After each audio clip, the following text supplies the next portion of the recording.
Everybody looking like they have a glow. You got that parent glow on you. I got that dad glow. Is that a thing when you have a kid? You start just glowing everywhere you go. You just can't stop smiling for a while. Yeah, you've stolen the glow from the mom. You brought it into work today, just like her mug once again. I mean, we are pregnant.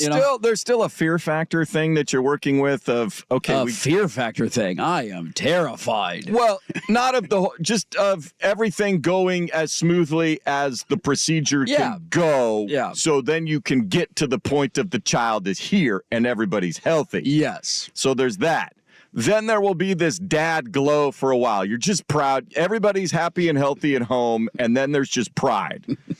And then that wears off after about a month when you're sleep deprived and then it's just sheer terror. I get a month of glow and then it's all gone. Yeah. Then I just never sleep again the rest of my life. Well, yeah, the honeymoon period's 1 month. You're all in the moment and everything's, new and fresh and precious and all this stuff you're sharing and then after a month of the sleep deprived for both of you, then it's real. I'd say 2 weeks, not a month. That little booger eater is going to wake you up so many times. It's so funny. I was over doing the Winterhawks podcast yesterday after the show, and I do it with their play-by-play guy. And Nick's a great guy. He just had a kid in August, so his son is about 3 months old. So we've been every time I do the podcast, we talk because he just had a kid, and so what he went through and what it was like, and he did the whole register with the state for pay thing, so he's helping me with that. But his kid, I guess, has what's called like a colic. Is that how you say it? Yes. Yeah. Basically, it's just awful. and it Paxton had that. It's just it's awful. He looked like awful. I hadn't seen him since before the holiday break. Obviously, it was the first time I'd seen him. He looked like he was at his wit's end. Yeah. Just like this sucks. Yep. And I hate everything about it. Not and I thought this is really encouraging, man. A couple of weeks away. I need to figure a couple things out here. Yeah. What do you got? Have you decided if you're going to look? I'm definitely not looking. Not looking. I'm not going anywhere near Definitely. that. Definitely. I'm up by the head. You're Joe Fisher. We would have stopped the play. Yes. Yes. Not happening. I'm not going anywhere near that. I don't want that visual. You are going to go near it. I mean, sure. I'll be in the vicinity. She's not very tall, so the leg up, the pushing, the Isn't hand there like holding. a blanket thing that goes? Isn't there like some sort of there's no blanket thing? No cover. Can I get a tarp or something to cover the whole thing? I wouldn't ask for that in the moment. Is that not how it Could you plays tarp out? her up? Yeah, can we cover this up, please? I need to look out for myself right now. A couple of umbrellas, maybe a large blanket. So your plan is to not look. My plan is to be up by the head at all times. I'm telling you, the way they position them. How tall is your wife? 5'3"? She's tiny, yeah. The way they position them, and then they put the legs up, the head and the feet are like 2 feet apart.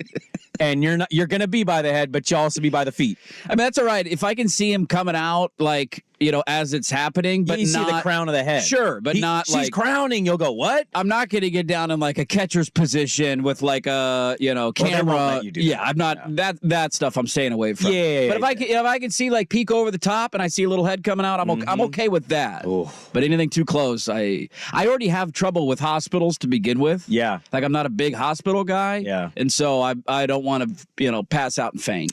When you see the head, it's really going to hit you in that moment. Holy crap.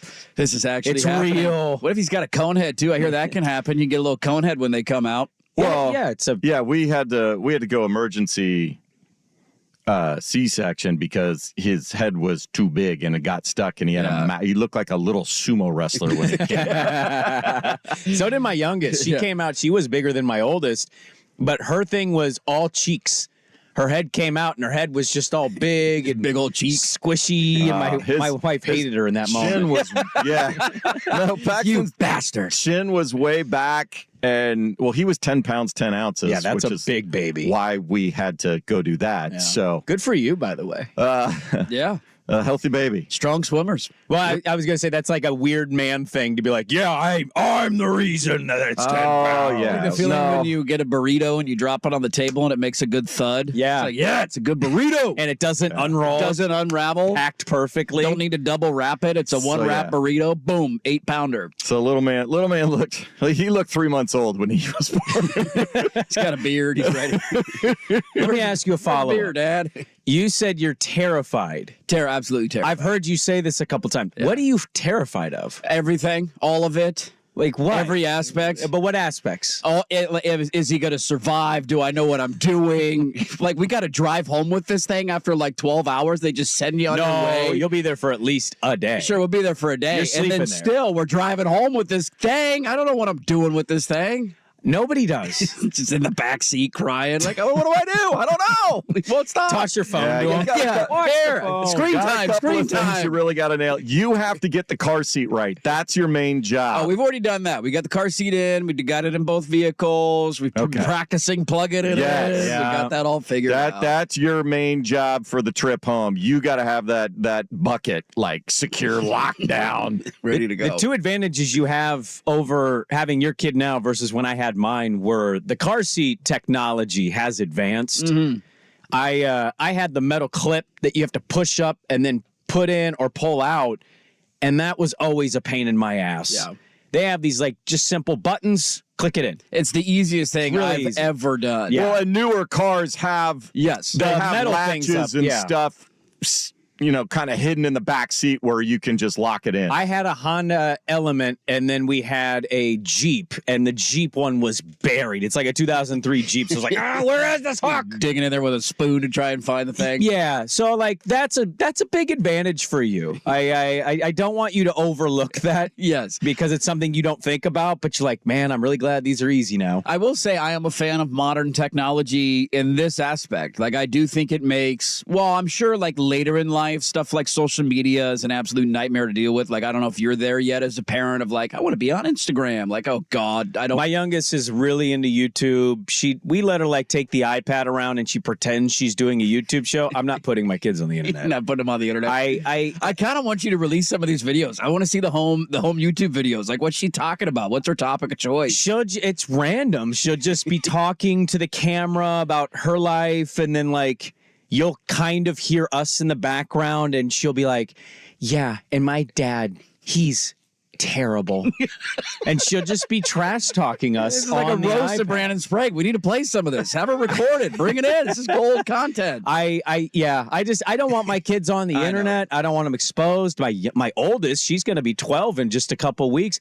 She doesn't have any of that stuff. Yeah, it's good. It's the longer you hold out is good. I do think that aspect of technology makes parenting a nightmare, but I imagine like for parents now, it has got to be so much easier than it was back in the day. Oh, in a lot of ways, for Like sure. just so many different things that you could do. Even Yeah. just getting to the age of like you're on an airplane and here's an iPad, watch a movie for 3 hours, and I don't have to deal with a screaming child. You're not wrong there. I mean, that the flight we went to Vietnam, the Seattle to Korea flight's 13 hours, and God. we my youngest at that point was 3, Yeah, 2 or 3. not an easy age to travel with. 3. She was 3 years old. Not an easy age at all. But like they have literally every TV show and movie you can think of on that plane. She was fantastic. Yeah, doesn't make a peep. What I would say though is you can kind of balance these things out. Yes, the technology makes things a lot easier, but also when Teddy Ballgame, and I'm assuming maybe Teddy Ballgame the second or a sister is in the picture, if that's the plan.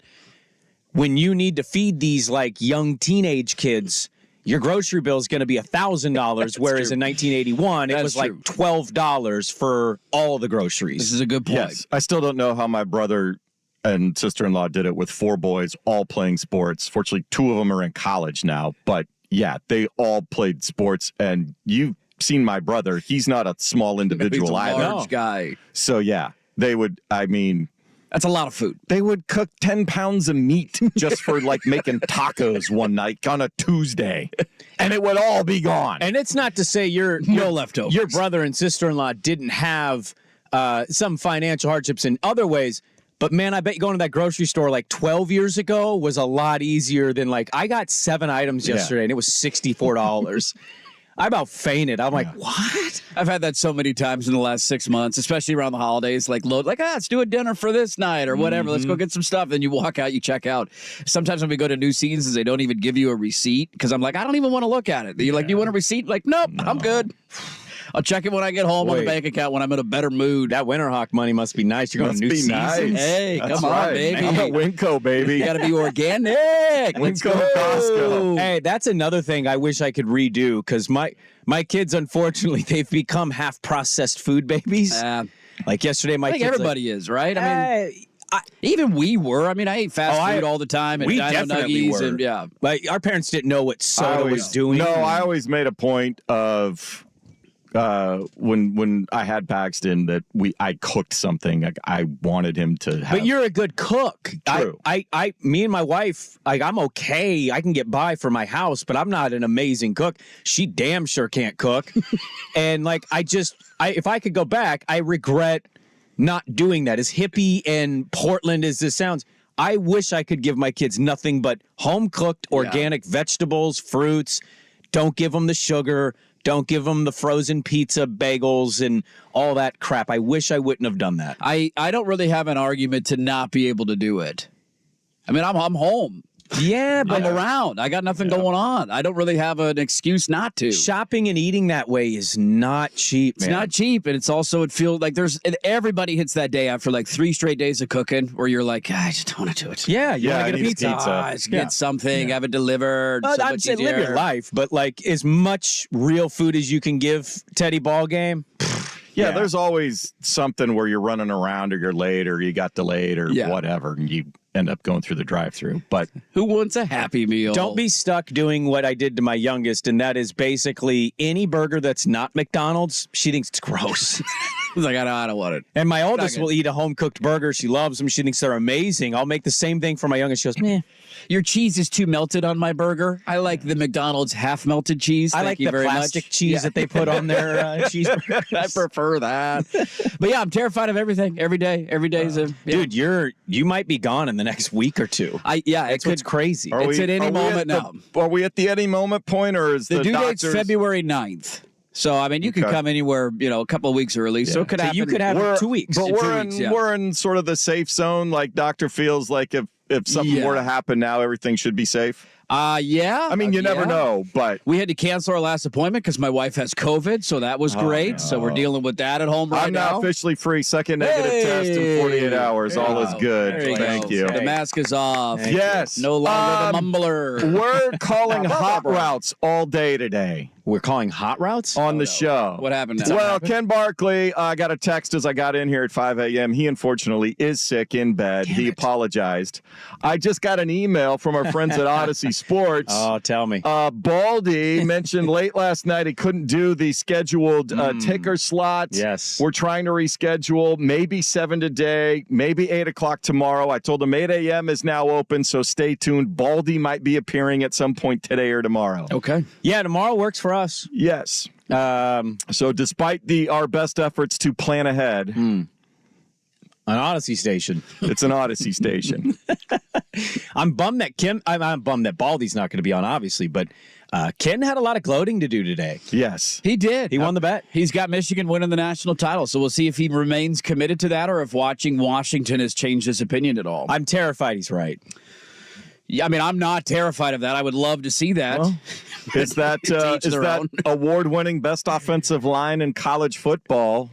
Can they hold up? Can they give... This is big boy football now, huh? Can they give Michael Penix Jr. 3.5 to 4 seconds that it takes for his guys to run those double routes and separate? That's the big question. Yeah, I'm just frustrated that he won the bet.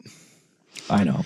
I mean, and you very easily could have won the bet. Well, we'll help you out. Well, I watched that team play Ohio State. I didn't think Ohio State was that great this year. Ohio State's not that great. Well, Iowa's not that great. Michigan struggled to win the game. Penn State is not that great. I just thought the SEC better than the Big Ten. Michigan didn't play as good a teams as Bama did, so I'm taking Bama and Nick Saban. And they got bullied.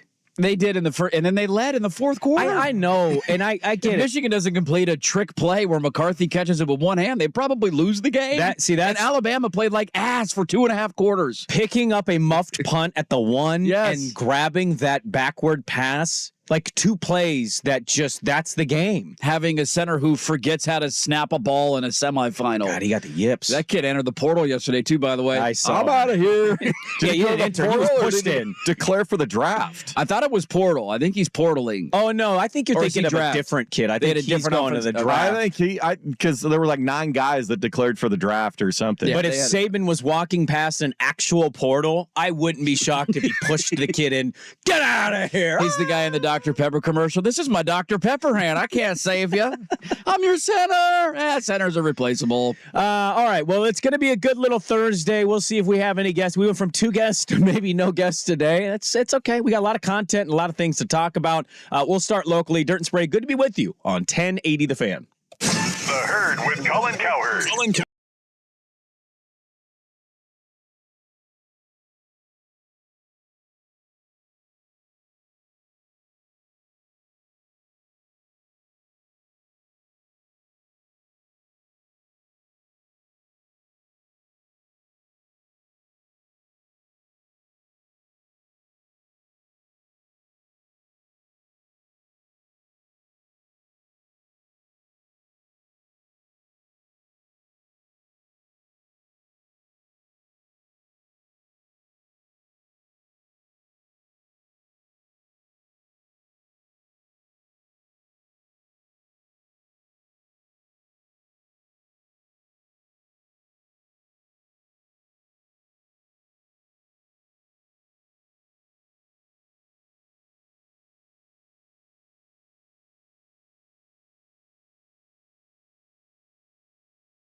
And Lucas sees it get drive, and boom, second Lucas. This is Dirt and Sprague on 1080 The Fan.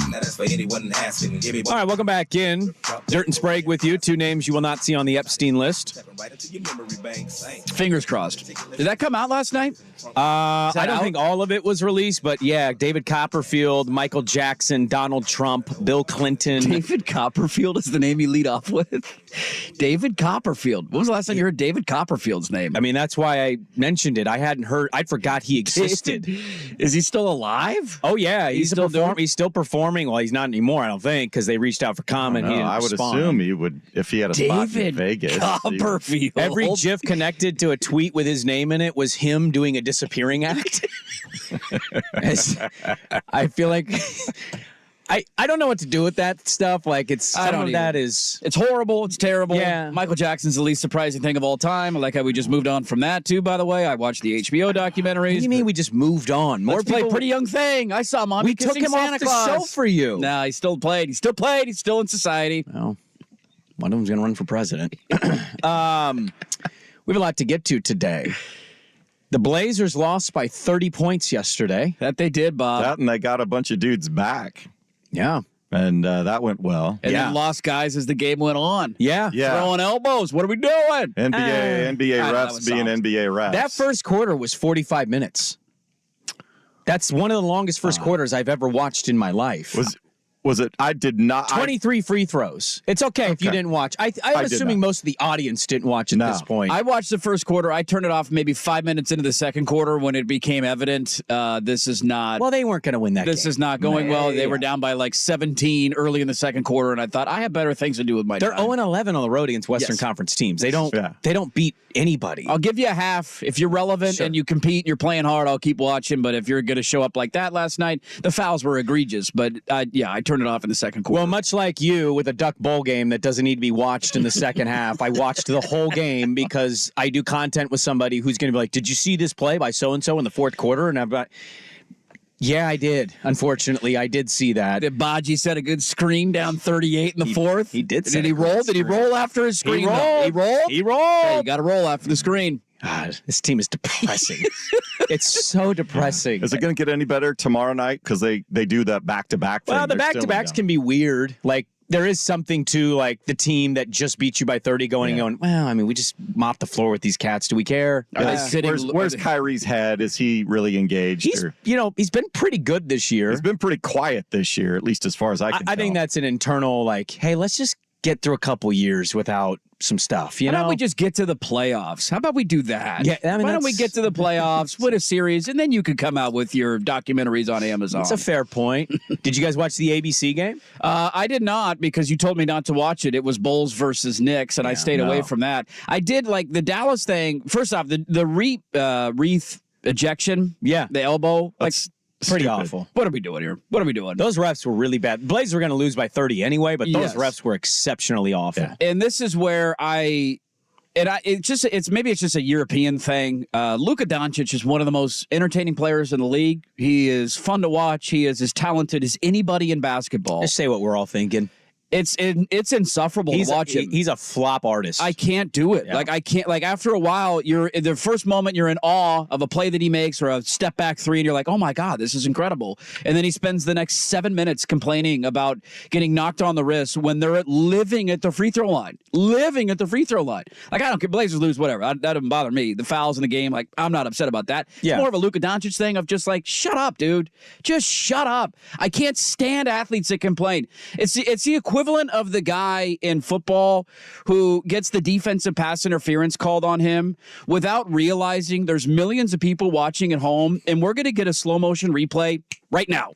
And guess what we're all going to see? You grabbed him with two arms, you held onto the hand, you had an arm up his jersey, like you're feeling him up, and then you're going to complain about a defensive PI call. You look like an idiot. Luka does that the entire game, and I cannot stand watching him. I just like that this show in back-to-back days has had both hosts go, shut up, just shut up to an athlete.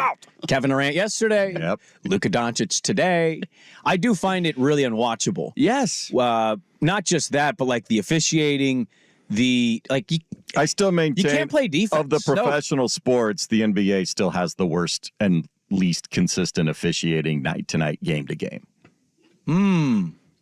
I mean, I think the NFL is pretty bad, but the NBA is awful too. So the NFL, a lot of people don't watch the NBA. Yeah, that's the thing is they might disagree with that because they only watch NFL, college. 27 million people watched the game last night. How are they feeling? Right. It's trending on the Twitter. NFL's problem is when they have mess ups, they're bad and they're highlighted and it's drone on forever. But if you like game to game, night to night, crew to crew, like, it's so inconsistent. You think they should bring back hand checking? I think they need to figure out a way for defenses to have a chance to keep guys in front of them. You mean actually play defense? Because you can't do it anymore. No, exactly. It's impossible. They got, I mean... The Pacers are a good team offensively. 5 teams put up 140 last night. Now, 2 of those games went to overtime. Still, that's a lot of points. But that's a lot. I mean, I feel like if you could shoot threes, you could fall off the bench and score 20 now in a game. Like... And it's I don't think it's appealing to the eye. You have to give the defense something that they can do You either need to call every single moving pick and start fouling guys out. I don't know what you do. No, but do not do that. Do not do that. I watched 23 free throws Less in the first fouls. quarter. Less fouls. Less fouls. Just let them play defense. Let it be a little physical. There are times I watch the NFL and I see like DB wide receivers kind of locked up. Yeah. Let it be a little physical. I always lean that way because usually when you're talking about football, there's some sort of grabbing and pushing that happens between both the wide receiver and the defensive back. Yeah. And you usually end up penalizing the last person that you see or the last guy that grabs, but they're pushing and shoving the whole way up the field. Yes. Let them play. I think that's the way most of us feel about it because to your point about the length of the first quarter, like I'm cooking dinner, the game's on in the background, and I'm just like, is it still how is it still the first quarter? One of the great things about the NBA is knowing that games don't take very long, and then if I'm sitting down to watch one, it's basically an allotted amount of time that I know the game's going to be over in. But when you extend games like that with foul calls, then you're losing that argument. My one thing I'd ask on the Blazers, again, not expecting a win, I don't know how you evaluate a season like this. I don't either, Bob. That can't be easy for Cronin and company internally to go, yeah, this is how we feel about Chauncey. They're going to win 24 games this year. It's ugly. I think they have the 5th lowest win total in the NBA right now. Yeah, they're right behind the top 3 area that you would want to have the odds for the number 1 pick. So it's just, and then they have these games and then Ant comes back. It's his first game back. He's sick. May or may not have COVID, whatever it was. He was gone for a while. Glad we're bringing Shaden off the bench. Well, they're easing him back. You know what I mean? He had a nice little game, but they're easing him back.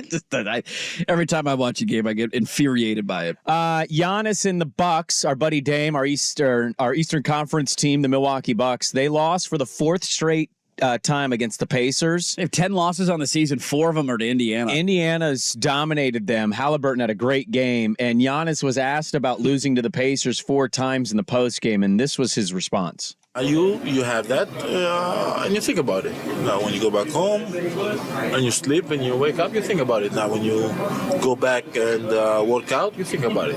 When you're about to get freaky at night, you think about it. But at the end of the day, it's good because now it gives us time to fix things.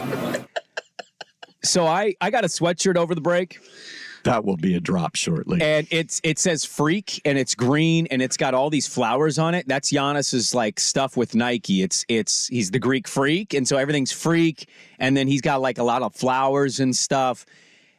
What I've noticed about Giannis is he's quite horny. Giannis is a very horny athlete. In fact, I think you can make an argument he's the most horny athlete in the NBA. Cat pervert. I'm not kidding. He before he won the title, I don't know if you remember this, Swigard, he was on Instagram Live, and he basically was talking about getting a BJ from his then girlfriend, who I think is now his wife. I and remember she that. was hitting him stop talking about this. And he's like, I'm getting freaky. And I just love when he says the word freaky. It's the accent. It's the way he says it like he knows what he's saying to smile. And I just love that he's going to think about losing to the Pacers 4 straight times right before he gets freaky. We need to start doing this. Does it make you last longer? Is there a benefit there? Does it make you angrier? Yeah, it's more motivating. More maybe. motivating? Yeah. Every time I sleep with the wife now, I got to think about the 97 I shot 2 weeks ago. How did that happen? The double bogey on 7! Hole in one! Maybe that's the motivation we've lacked. This is what we need as a show. What would the poll question on that be? How do I word this? There's got to be a poll question with this. Your last loss, do you think about it before you get freaky? Yeah. Your last setback. I don't know how you phrase that. Do you think about things that motivate you and anger you as you get freaky? When you lose to your buddy in a golf round, do you think about it right before you're about to wham, bam, thank you, ma'am? When Skip just passed you up for the promotion. Oh, man. Are you thinking about that before you and the missus get it on? Get freaky. I love that. Freaky is a great word, too. We need to bring freaky back. He is. I know. He's got shirts that say freaky time on them. I might have to get a freaky shirt. Greek freak. All right, coming up next, let's pivot to some football. I got a lot of football to get to, and I don't want to talk about the Blazers. They play again on Friday, and so we'll have more, I guess, to get in on that at some point. But let's get to football. Is this guy the right guy for the job? Next on The Fan. Now, the Spirit Mountain Casino Sports Desk. A Sports Center update on 1080 The Fan. Brought to you by Vancouver Ford. Your dollar goes further at Vancouver Ford. They treat your info for during and after the sale. Visit VancouverFord.com. First on the Fan. A rough night in Dallas for the Blazers. Despite getting Anthony Simons and Tamani Kamara back in the lineup, they shoot less than 40%, allow Luka Doncic and Kyrie Irving to combine for 70 points and lose 126-97. Same two teams tomorrow night in Big D. Washington and Michigan expected to arrive in Houston on Friday. And there's good news for the Huskies. Running back Dylan Johnson is expected to play in Monday's national championship game after aggravating a foot injury at the end of their win over Texas. Several NFL teams with their playoff position already locked in place will rest their starting QBs for Week 18. That includes the 49ers, who will sit Brock Purdy. The Rams will rest Matthew Stafford. Lamar Jackson will watch from the sidelines for the Ravens, and the Browns will give Joe Flacco an extra week of rest. College hoops tonight here on the Fan. Ducks trying to stay undefeated in Pac-12 conference play. They're in Seattle to face the Huskies. 6 p.m. tip. Pre-game coverage at 5:30 following primetime. Washington currently 4.5-point favorite at the Spirit Mountain Casino Sportsbook. And the Beavs are up in Pullman facing the Cougars. It's the late 8 p.m. tip on the Pac-12 Network. Washington State 11.5-point favorites. More sports scores and stories in 30 minutes. Jason Swigard from the Spirit Mountain Casino Sports Desk. Getting the game at Spirit Mountain Casino. Watch and wager with our sportsbook powered by BetMGM. Learn more at SpiritMountain.com. This is your home for year-round NFL coverage. The Odyssey app and 1080 The Fan.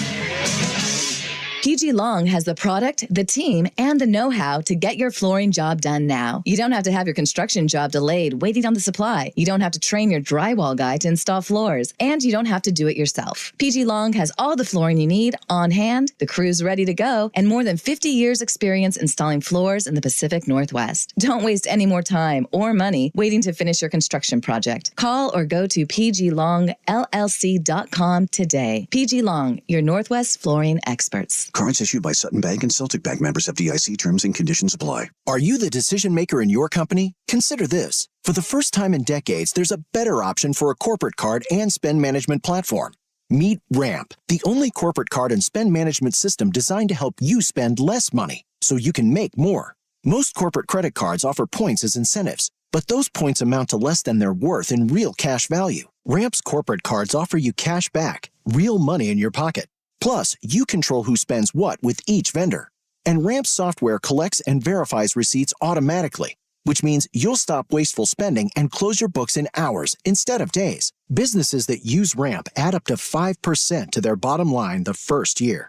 If you're a decision maker, adding Ramp could be one of the best decisions you've ever made. And now get $250 when you join Ramp. Just go to ramp.com/sports. Ramp.com/sports. ramp.com/sports. Now, during Staples Print Big Sale, get $20 off your print purchase of $100 or more, $50 off your print purchase of $200 or more, and $100 off your print purchase of $300 or more. So the more you print at Staples, the more you save. To demonstrate, print at Staples, you save. But if you print at Staples, you save.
NFL.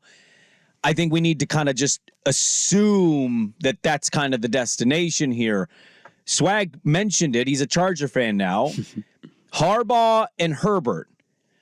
I know Jim Harbaugh is a good coach. I don't know how good he is still. Is this going to be 49er Jim Harbaugh? Do you take what Michigan is this year and give him all the credit? They did a lot of this without him. Mm-hmm. How do you feel about Jim Harbaugh and the Chargers? I mean, they're coming off of having Brandon Staley as the head coach, so I'd imagine anything from that is an upgrade, and Jim Harbaugh falls into that category. I am 100% confident that Jim Harbaugh is going to the NFL, but this might age poorly. All the NCAA stuff that is out there, he had the 3-game suspension to start the year. They're not done with that investigation yet. It's still ongoing. Take him 8 more That was years. kind of a preemptive suspension to like, all right, look at this. We're taking care of it. Don't worry about it. The Big Ten, I believe, had closed their investigation into the sign-stealing thing, but the NCAA hasn't. To your point, maybe it takes 8 years to resolve it. It's the NCAA, and nobody trusts them. But I also think he understands the writing on the wall of like, yeah, there could be some hammers getting dropped around here.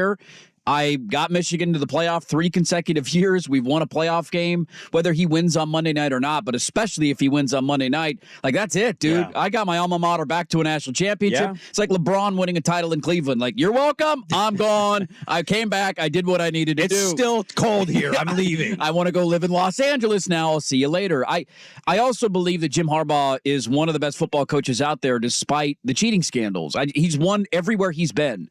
I think some of the outrage that grew towards him in the COVID year when things didn't seemingly go well was a little overblown and a little premature. Did they cheat their asses off? Yeah, they did. We'll talk about that with J.J. McCarthy, but that doesn't take away an entire career of going to different schools in different places that were struggling mightily and turning every single one of them around. That is his entire track record. He did it at San Diego. He did it at Stanford. He did it with the 49ers. He did it with Michigan. Like every single one of those schools or NFL teams was in a really bad spot when they hired Jim Harbaugh. And where were they 3-4 years later? Drastically better. And so maybe he's lost his touch in the NFL, but it's a dice roll that I'm willing to make if I'm the Chargers. I don't know if he'll be able to be 49er Jim Harbaugh, but to your point, what he's done at Michigan, even if he didn't coach all of these games this year, he's got all that talent there. He's assembled that coaching staff.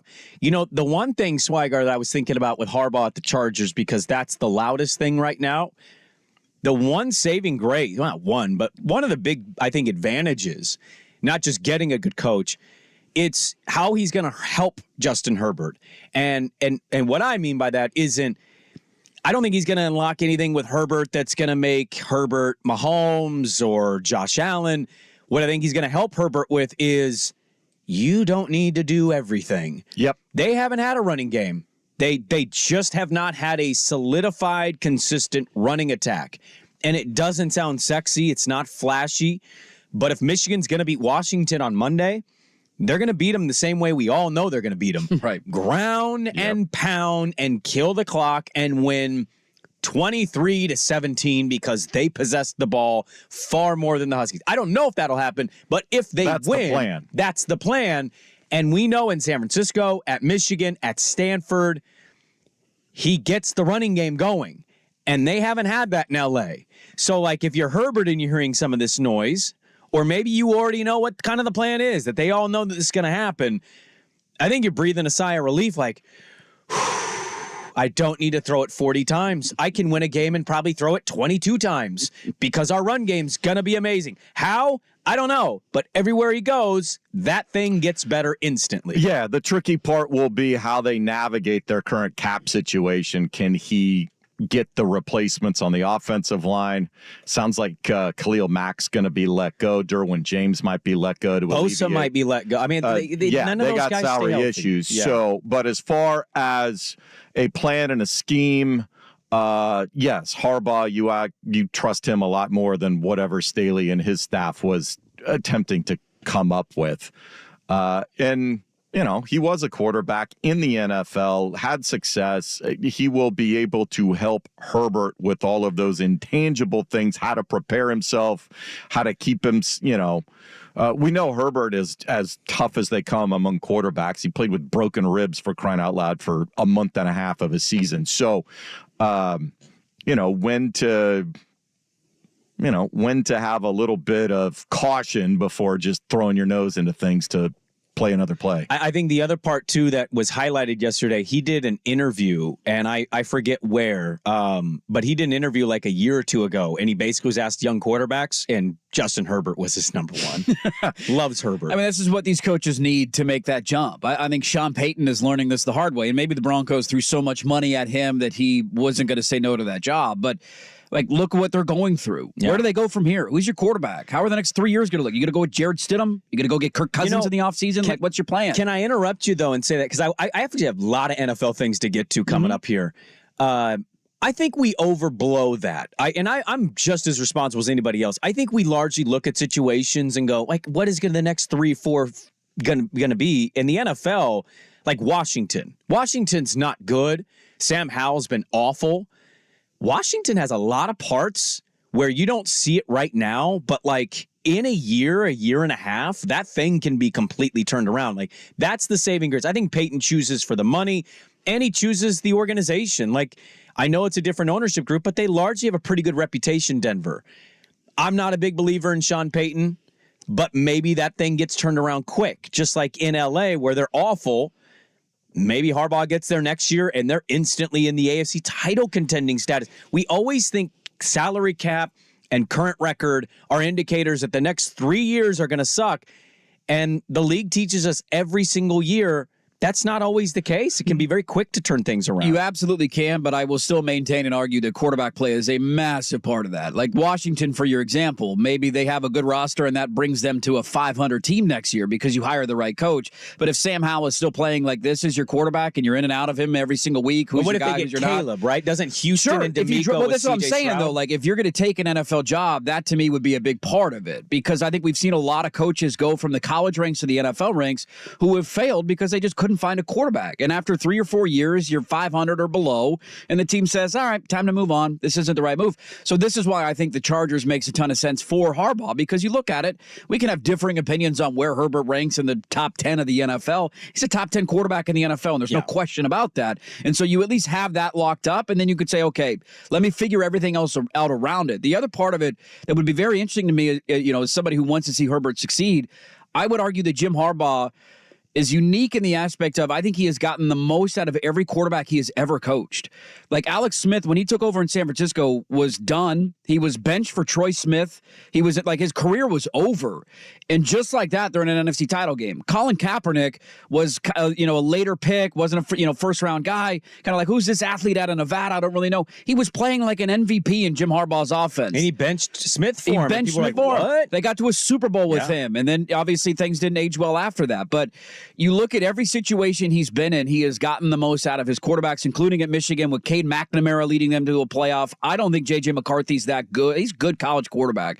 I don't view him as one of these first-round locks in the NFL. I can't believe hearing that. And here they are. He's lost like one game in his career as a starting quarterback, and his numbers are usually pretty efficient. So that's the other thing that really is exciting for me, thinking about the partnership, is that I feel like he gets the most out of his quarterbacks, whereas his last guy was a defensive coach who didn't know what the hell he was doing. Well, you see it with the Chargers, Phillip Rivers. Like, it's got to be a weight off the shoulders if they get Harbaugh for Herbert to just go, I don't feel alone anymore. I got a coach that knows football. He's got a lot of situational experience. And, oh, by the way, he helps me tremendously with the ground game. Yeah.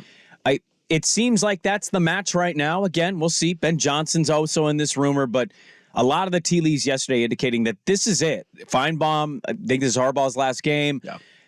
I think a lot of noise coming out is for a reason. I think people can see the writing on the wall. Is it the Chargers? We'll have to wait and see on that. But that seems to be what the indication is. I want to stick on the quarterback thing. I got a lot of quarterback things I want to throw at you in the National Football League, including something you said yesterday that I want to bring back. So we'll get to that next. Dirt and Sprague on The Fan. The Fan is on in your home.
takes me to a station on the long black train. This is Dirt and Sprague on 1080 The Fan. A lot of NFL to get to today. Some of our NFL bros and broettes will comment that we don't talk enough NFL. I got a lot of National Football League I want to get to. Final week of the season. I did NFL Zig or Zag yesterday. I gave you a Zig and Zag, and you gave me an answer. And it's never easy to zig or zag. No, because you just I got to go off the cuff. I don't know what my zigs or zags are going to be. I know. I surprised you with them. And one of the things that you zagged on was a quarterback. And I want to read this. This is Peter Bukowski, who covers a NFL team. All right. He said, "It's funny to me how the national media attention's being paid to the idea that Justin Fields is actually playing well, despite the fact the numbers say he's not. Just not terrible. Meanwhile, Jordan Love is actually playing great, and there's not any of the same attention to it." Mike Sando responded to this tweet and brought up a graph. This is since week 11. Love and Fields. Completion percentage. Love out completion percentage Fields by 8.5%. He's got 600 more yards.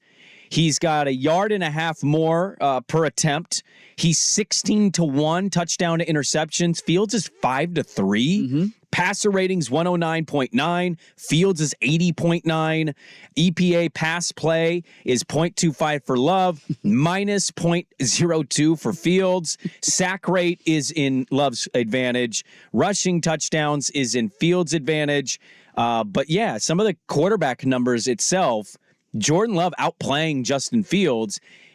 And I think Bukowski is right. It does feel like the noise is all Fields and not really Love. They play each other this weekend. They do. And Green Bay is playing for a playoff spot. Remember week 1 when Fields was the MVP favorite? Not favorite, but everybody was taking that bet, and Green Bay went into Soldier Field and just dominated them up and down the field. It'll be funny to see how it works out this weekend, because Green Bay is the one team in the NFC that I believe controls their own destiny. Yeah. And so Chicago could do something really funny by winning that game. I understand, I guess, the question about Fields. It's a fun debate to have. Like, if we were in Chicago, God, this would be 3 hours day in and day out. What a massive decision that will affect the future of your organization for the next 10 years, and you better not screw it up. I don't know how this has to become, though, a Love versus Fields debate. Like, if you want to tell me you think Love's is better than Fields, that's fine. I don't disagree with that. I would also argue they're different systems and different coaches, and maybe LaFleur is a better offensive mind than Eberflus, who is a defensive coach. Like, every situation is a little bit different. I think there's an example out there for Fields. I'm not saying he's going to turn into this guy, but I just find it fascinating that when you watch when you can build correctly around a quarterback, what can happen. The narrative around Lamar the last 3 years has been he's not deserving of a big contract. The MVP season was an outlier. 2 years ago, he got banged up. He had 16 touchdowns and 13 picks.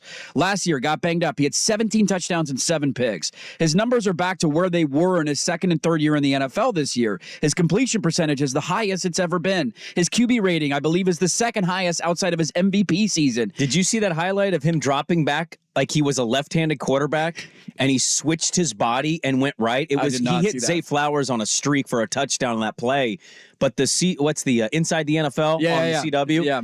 Ryan Clark broke the film down, and when he hikes it, he's dropping back like he's left, and he switches his body and just hits Flowers in stride on the right. Dude is a freak athlete. Unbelievable. He is one of one in the NFL, and I think Fields has those similarities. What did Baltimore do in the offseason? Finally, I know Andrews has been hurt, but they got him help at wide receiver. And look, his numbers are better than they've ever been. Flip this on its head. Fields got more this year. He got DJ Moore in that trade. And I would argue his numbers are better, and he's playing better than he did last year, right? I think he's improved. And so the argument is, could you get more for him? Look on the flip side of this of a guy like Patrick Mahomes and what Kansas City's offenses look. Nobody's questioning Mahomes and how good he is, but you take away Tyreek Hill. Travis Kelce's a couple of years older than he was. They don't have a legitimate threat on the outside, and Kansas City's offense has been unwatchable for like 70% of the season. So these guys need help, and that would be the analogy that I would be making. You can give me all the advanced stats and nerd numbers you want. I just watch football, and I think Justin Fields is playing at a high level, and you cannot guarantee me that Drake May or Caleb Williams are going to be better than than that. How many percentage of first-round NFL quarterbacks turn into busts, despite all the hype and hoopla around them? 75, 80% of them never pan out. You could look at me and tell me you think Caleb Williams is going to be the best, but you can't prove it. And I've seen Fields play in the NFL, and I would continue with that. The funny thing is, like, I mean, that's the thing that sucks is everybody likes different guys. A lot of people like the same player, but like one of the biggest prospects of all time.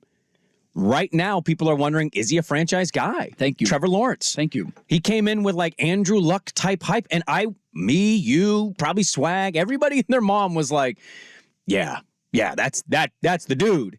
And the team was off to a good start. I think they were 8-3.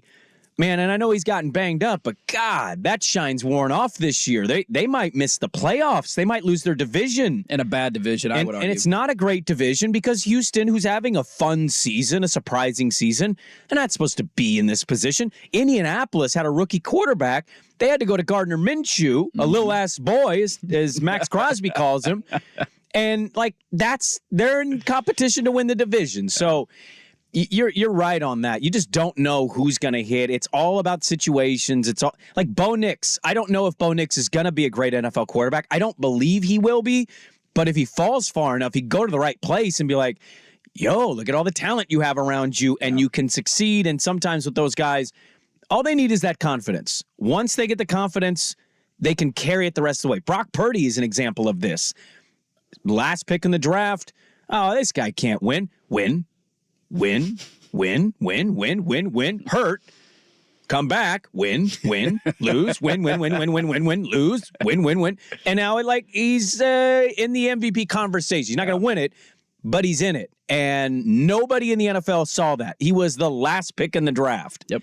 So it's just about the situations, and it's damned if you do and damned if you don't. I was listening to Chicago radio yesterday because I was kind of curious. Their hair's got to be on fire out there. Just everybody freaking out. What do you do? Like, this is such a big decision that will change everything for 5 to 10 years. I don't know if it's a hard decision, though. Do you think it is? I do. Look, Swag, do you think this is a hard decision, the number one pick? Would you keep Fields or draft a quarterback? I think I would see just how valuable it is on the trade market. Who, Fields? No, the pick. Well, you can make an argument for either because somebody might be willing to give you a first-round pick for Justin Fields. Maybe that's too aggressive, but like Atlanta's desperate. I feel like if I put good quality pieces around Fields, he's good enough to win in the playoffs. Now, whether he's good enough to get you all the way to the Super Bowl, who knows? But I think he's good enough to win you a playoff game or two. Is Caleb Williams to you a prospect that looks like he could be a franchise guy that gets to a Super Bowl? He looks like it. Will he be? That's what Dirt's saying. It's still, no matter, who were the surest of surest picks? Andrew Luck, Peyton Manning, and John Elway. That's it. I disagree. Trevor Lawrence. He got in that category. We need to remember what that was when he came out of Clemson. 6'6", 230 national pounds, champion, rocket arm, beat Ohio State. You know what I mean? Like, he had a resume that was like, holy crap, he's kind of an Adonis here. There's not a lot of those guys. I don't know if Caleb is that guy for people. I listened yesterday, Dirt, and they're interviewing somebody, and I was listening to their drive time show, and the host sounded confused. He goes, and then the snow, and he threaded the needle on a couple of those passes. Like, they don't sound confident when they talk about him. Yeah. And I think it's a big, moral conundrum of what do we do here? Whereas, we kind of talked about Green Bay a few weeks ago, and that shine had wore off. They didn't look very good, and then they beat the crap out of the Lions on Thanksgiving. Yes, they did. And it was like, oh, okay, I guess the Pack. And then they won again. And then they lost to Danny DeVito, and then they came back. Yes. It's been a roller coaster all year for them. It has. And to see those numbers, Mike Sando sorting out those numbers, it's a little eye-opening. I didn't know they were that. And it's not like a massive gap, but I didn't know since week 11 the Fields love comps were that different just with the numbers because, again, the narrative seems to be a little loud on Fields. And it's not a Fields versus Love. It's just that Fields generates a lot of attention. Yes, he does. It started with the hype in the offseason, which was overblown, and a lot of people were guilty of that, probably myself included. I remember watching his first preseason game. Remember, he threw that screen pass to DJ Moore for the touchdown. It was, here we go. Fields going to have a good year. The good news for Chicago is you have one more year. I mean, you got to pick up his fifth-year option this offseason, I believe, but he's got 2 more years before you have to give one of those mega extensions. So you have time here. Do you? Because, you either draft a quarterback or you don't. You're not benching Caleb Williams. He's playing day one. What I'm saying is if you end up trading the number 1 overall pick, then you still have 2 more years to figure this out. And then if Fields isn't the guy, you can still pivot. The other part of it, though, that I take into consideration is I just think often when you have teams that trade up into the top 3 to draft a quarterback, it doesn't work out. Like math shows us that. Look how dumb the Panthers look right now. And I feel bad for Bryce Young because I'm rooting for small quarterbacks. I want him to succeed. We all looked at that and said the same thing. What are you doing? It's going to be a terrible trade, and now they're losing out on the number 1 pick this year, in which they could have drafted Caleb Williams, and they would take Caleb Williams in a heartbeat over Bryce Young. These trades nearly never work out, and I would rather be on the right side of history. I want to get to some other NFL dealings with quarterbacks, and I want to talk about the playoff matchups. We got audio to get to. Hour number 2, Dirt and Sprague. It's kind of already here, but we get to it next on The Fan. Victoricos features fresh, authentic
Guys, this weekend ain't about frickin' stocks and bonds. It's about football.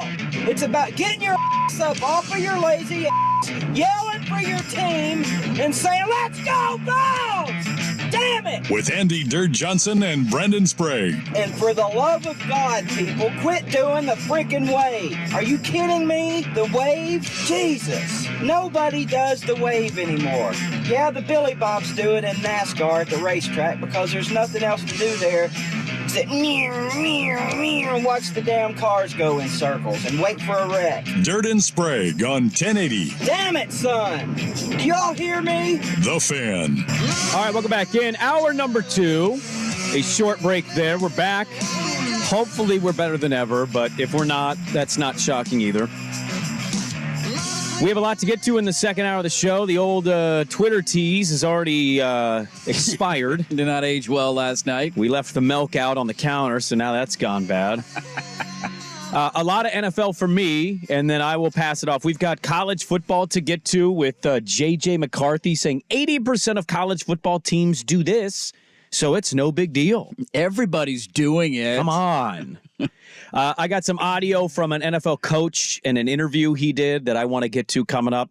I didn't get to get past my Jordan Love, Justin Fields stuff. Everybody's all fired up. Bears #1 pick. It's a fun conversation, man. It really is. Well, I don't know how you don't put your own fandom into it or your city. And if you're in that position, what is your opinion? And I'm drafting. You're drafting. You're moving on. You're drafting. Yeah, I'm moving on. Here's what I will acknowledge. I would keep Fields, but I acknowledge it would be an incredibly difficult call. Like, I get all of that. It's tough. The idea of having 3-4 extra first-round picks and what you could get for that. Like, everybody wants to argue you need the rookie quarterback contract scale to win. I would argue, well, here's 4 or 5 other guys that you could get, including your bonus first-round pick this year, that you could get an edge rusher, an offensive lineman, an elite wide receiver, this or that, and you got an elite team around a good quarterback and win that way. I think if what's the GM's name? Pace? Yeah, Poles. Ryan Poles. I play this close to the vest, and I slow play it all the way out. I think you go through the combine, you go have interviews with everybody who could potentially be the #1 pick. I think the value of it gets bigger and bigger as the draft hype gets closer to April. Somebody asked Fields, he always has a week to look forward to, and they said, what are you going to do when this week's over and the season's over? Like, are you expecting to hear what their plans are soon? And he goes, I don't know if we'll be here in a week. That's got to be a tough situation for him to be in. We talked about it yesterday. Well, yeah, what do you can't say anything there. Him walking off the field at Soldier Field this last weekend, getting that win, it was wild because he's like, I don't know if I'm ever going to play a game here again. Crowd's chanting his name. Everybody's cheering for him. They won. I gambled on them, and they won me money. Maybe that's why I want to keep Fields. Can I ask you about another quarterback thing? I got some quarterback things to get to here. Fire away, Bob. What do we make of Mahomes? I saw a stat yesterday. Well, I'm not saying you move on. I'm asking what you guys have made of it. Patrick Mahomes in the last 3 years is like bottom 20th in yards per attempt. He's not pushing the ball down the field anymore. No, he's not. Losing Tyreek Hill is obviously a big blow for any quarterback and team. But what have you made of Patrick Mahomes this year? It's fascinating you bring this up because I've actually been noodling on this idea and have wanted to talk about him for basically the entirety of our break. When they lost to the Raiders on Christmas Day and he threw the pick six and they had the fumble. The season, look, they're going. That was his fault as well, the fumble. Yes, it was. They're going to the playoffs. Their division is a dumpster fire. We'll see what they do in the playoffs, and maybe we look up in the AFC title game and you're like, well, there goes Mahomes again. What are you going to do? But there's a different. Do you feel that way? I don't this year. No, that's the thing. I think there's a different feeling this year. His numbers are down. His completion percentage is about the same. But to your point on yards, and he's almost 1,000 yards behind where he was last year. He threw 41 touchdowns last year. He's down to 27 this year. And I find narratives that exist around quarterbacks I find fascinating. Like Brock Purdy has been dealing with this since he got into the NFL. What does everybody say about Brock Purdy and why he's succeeding? He's a system quarterback. He's only winning because of the talent around him. He's not a very good player. And I love how guys like that can get it. Brady dealt with this his entire career. New England system guy, Belichick, come on, I can't win out of New England. But then you look at Mahomes, I don't know if it's the way he played or just how sheer incredible the numbers were right out of the gate for him. But it's just hilarious that he has avoided that label. And I'm not saying that he's system or the only reason he's winning is because he's in Kansas City, but we just refuse to acknowledge having the best wide receiver or one of the best in the NFL. One of the best we've ever seen. And Tyreek Hill, who has gone on to Miami, if he doesn't get hurt this year, is probably on pace to shatter every record with a guy who can't throw the football very far. You have one of the greatest tight ends of all time in Travis Kelce, who all of a sudden has lost a step, and look at the numbers. And Andy Reid is one of the greatest head coaches in the history of the NFL. But we don't have, like, nobody did that in the first 3 years of like, yeah, I mean, come on, but what would he be without Tyreek Hill? It's because he's throwing sidearm passes and he moves and he's funny. Sounds like Kermit the Frog. This year is fascinating to me, man. Like, everybody still thinks Mahomes is one of the best quarterbacks in the league, if not the best. He is showing us that even with all of his talent, he's human. And that if you don't have weapons, if you don't have guys that can reliably catch the football, if you got a tight end who loses a step, all of a sudden you have 27 touchdowns and 14 picks, and your offense is not good. They have won games all year, basically because of their defense. And it's going to be fascinating to see what they do in the playoffs. He is number 1 in the NFL in yard percentage yak. So what that means is he dumps the ball basically, and the targets get the yardage. Yeah. Number 1, 61% of his yards are from yak. Yards after catch. Yep. I'm not trying to say some, hot take thing. He is still probably the best quarterback in everybody's estimation if all things are great. Yeah, Mahomes is great. But it has been interesting following some of the analytic crowds who are kind of pointing out where his faults have been this year. And again, his targets have not been good. Nope. But also, he has shot himself in the foot many a time this year. And look, some people are going to get to the playoffs and not want to bet against him.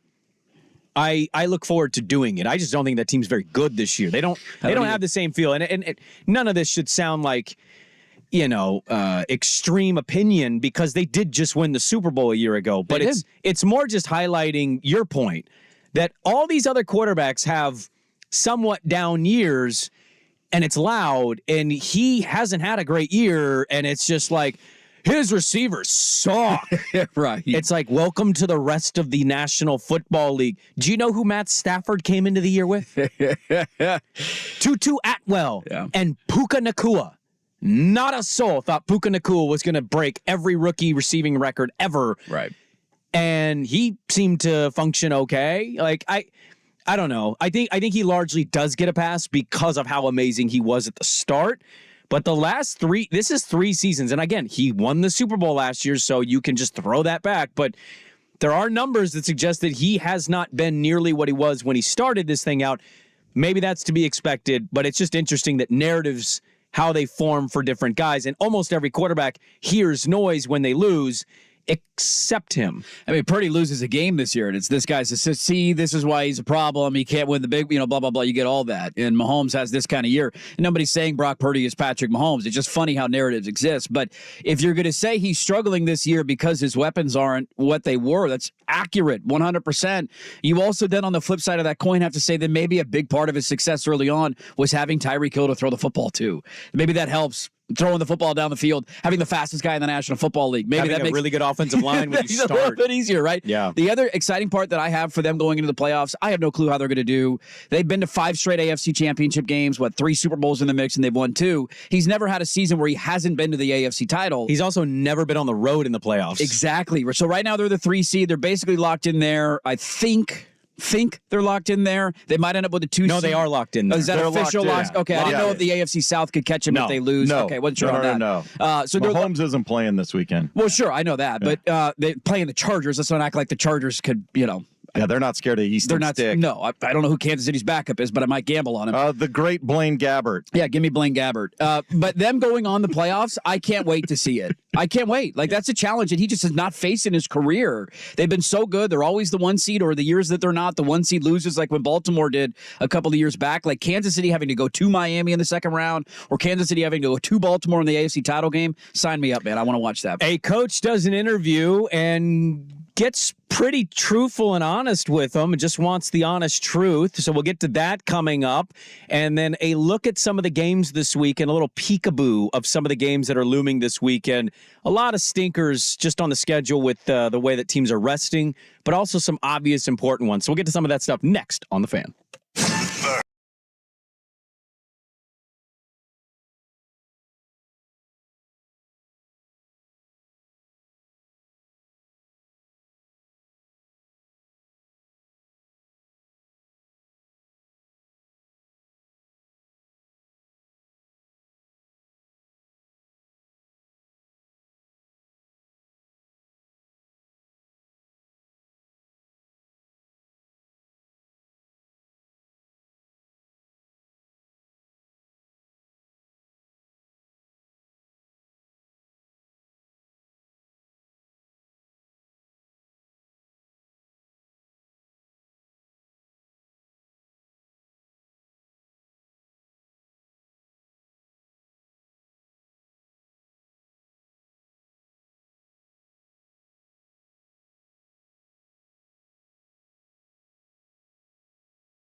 This is Dirt and Sprague on 1080 The Fan. How many people don't trust Brock Purdy now as the playoffs loom, even though they just beat the Commanders last weekend? I would say a good amount of people don't trust Brock Purdy. Do you trust Jalen Hurts? I don't trust the Eagles, but I also don't trust Jalen Hurts. Do you trust Joe Flacco? I mean, it's funny to play that game as I looked at the possible matchups that could be happening this weekend. And you're like, oh, I don't know. Oh, I don't know. Wait a minute. I don't know. It's the beauty of the NFL playoffs, is it not? Well, you say beauty. I don't know. Is it beauty to have backups playing and not have the starting quarterbacks? I mean, I would argue in Cleveland, the backup's better than the starter. Deshaun Watson sucks, and we got 2 years of evidence to back that up. Technically, that's like the fourth string quarterback. Jeff Driscoll this week. Yeah. Oh, is that who's playing this? I mean, some of the games this week are going to be really bad. It's week 18. This is why a week 18 probably shouldn't exist. But hey, some of these games end up being a little better than you think. Yeah, okay. Sure, I guess. Well, in terms of being close and being watchable. competitive. Yeah, they could be. I mean, I'm excited for the Miami and Buffalo game this weekend. There's no doubt about that. But when it comes playoff time, it's just this is why I think I look at Baltimore and just say, like, man, this is the year. Joe Burrow's gone for the year. That's not going to happen every season. So you've got a bit of a leeway in your division and in the AFC. The Chiefs are shaky. The Bills might be the third or fourth best team in the league. They might not make the playoffs if they don't win this weekend. Yeah. They would need some help. So it's like this is your everything is there for you. If you don't do it this year, I imagine Mahomes and the Chiefs will get better. They're going to find another receiver. Maybe they won't, but you just kind of give them the benefit of the doubt. Burrow will be back. Buffalo could make a change at head coach. That could unlock Josh Allen even more. Like, you have a red carpet to get to the Super Bowl, and you got to take advantage of it. I think the uncertainty and questionable nature of so many teams, Baltimore is just going to be such a heavy favorite. Yeah. And I keep trying to wonder and tell myself, who's the team that's going to get to Baltimore in the AFC title game and shock us? You mentioned no Joe Burrow. Could be Cleveland. That defense is really. You guys are on the Brownie bandwagon. I love it. You're zigging, It's just lights out with that defense. It's the best defense in the National Football League. And you've got a quarterback that has won a Super Bowl. He fresh. Understands. He's relatively fresh.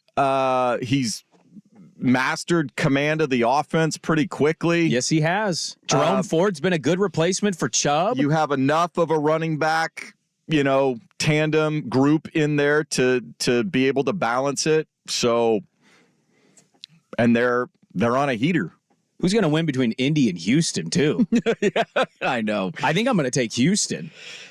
Where's the game at? I believe it's in Houston. In Houston. Yeah. I don't know if that makes that big of a difference, but I would probably lean Houston. The interesting thing about Cleveland is that it looks like they're either going to play. No, it's in Baltimore. Or Indianapolis, sorry. Baltimore. That's a wow. low. Too soon, Swigart. Too soon. You are old.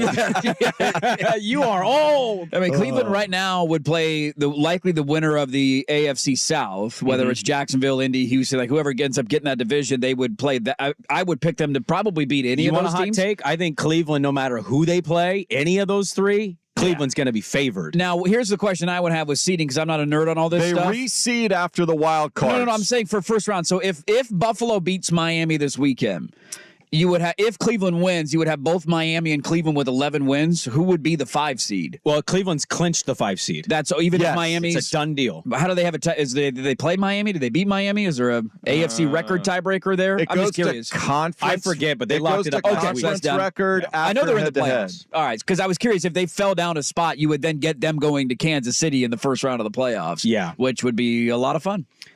I don't want to see Mahomes in the AFC title game this year. No offense to our Chiefs fans out there. You guys have had a nice run. Just take 1 year. Just 1 year. 5 straight years is a long run to be an AFC title game. But also, he could absolutely do it and have all of us go, well, I guess we don't know what we're watching anymore. So much for that down regular season. Here's Mahomes again, 6 years in a row. How many weeks in your life this year and this season have you just gone, I don't know anything about this sport? Every week. Yeah. Every week. Yeah. I bet a game and I just look at it and I say, oh, yeah, man, come on. This makes too much sense. Yeah. New Orleans was playing terrible. Tampa Bay was surging. Swigart and I both gambled that game. I was like, oh. It's in Tampa. 2.5, laying less than a field goal. They were down 20-0 in the third quarter. Lord. We didn't get to do a show, and we don't like send a lot of texts. We'll text and then we'll stop texting. My only pushback on that was why that was only 2.5 at home. Exactly. It's a trap. And Baker's career's largely set on, he's done. Win. Hey, Baker's back. Lose. Loss. Yeah. Now this weekend, I think they're going to smoke the Panthers. I think the Panthers are folding They've up. mailed it in. Yeah, I think they're ready to go on vacation. Yeah. 1, 2, 3 Cancun. And that's been a great story as well. I can't believe he's gotten no traction. There, or is he already in Cancun Who, Tepper? after his little drink escapade? Little bitch.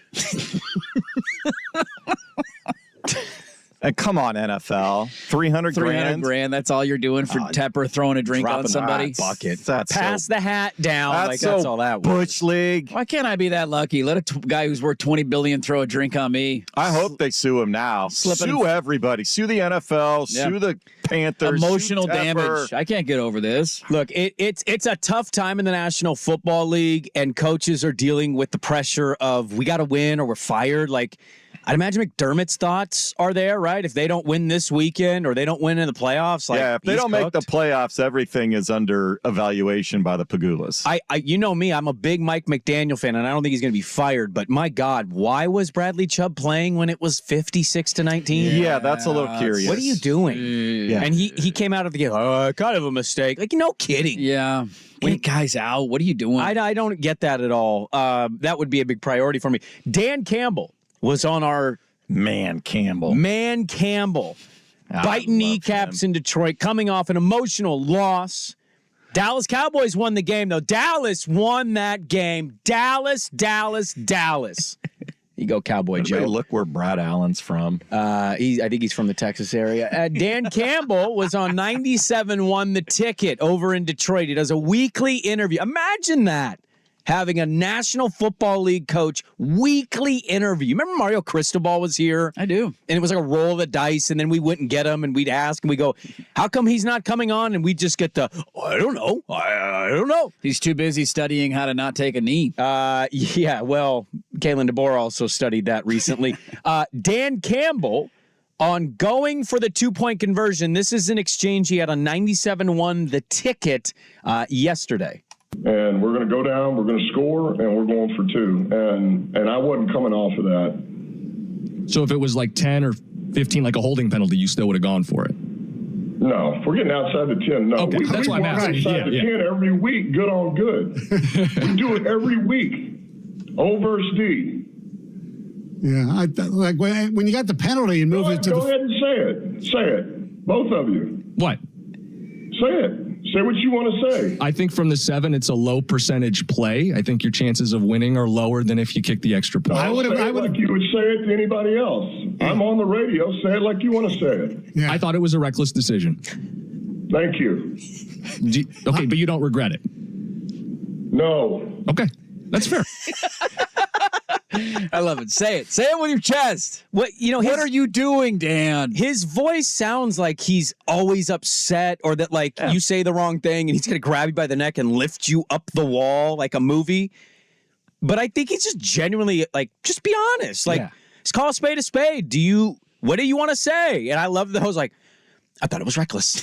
He finally says it. And he goes, thank you. I mean, it was a really bad decision. I mean, reckless. Okay. Yes, you can make that claim. Sure. It's a guy that just, I don't know if he's ever going to win a Super Bowl, if they're going to win a playoff game. What I like about that guy is he trusts his dudes. He's in it, and he says, let's go do it. I'm with you on that. I love that. Doesn't always mean it's the right choice, for sure.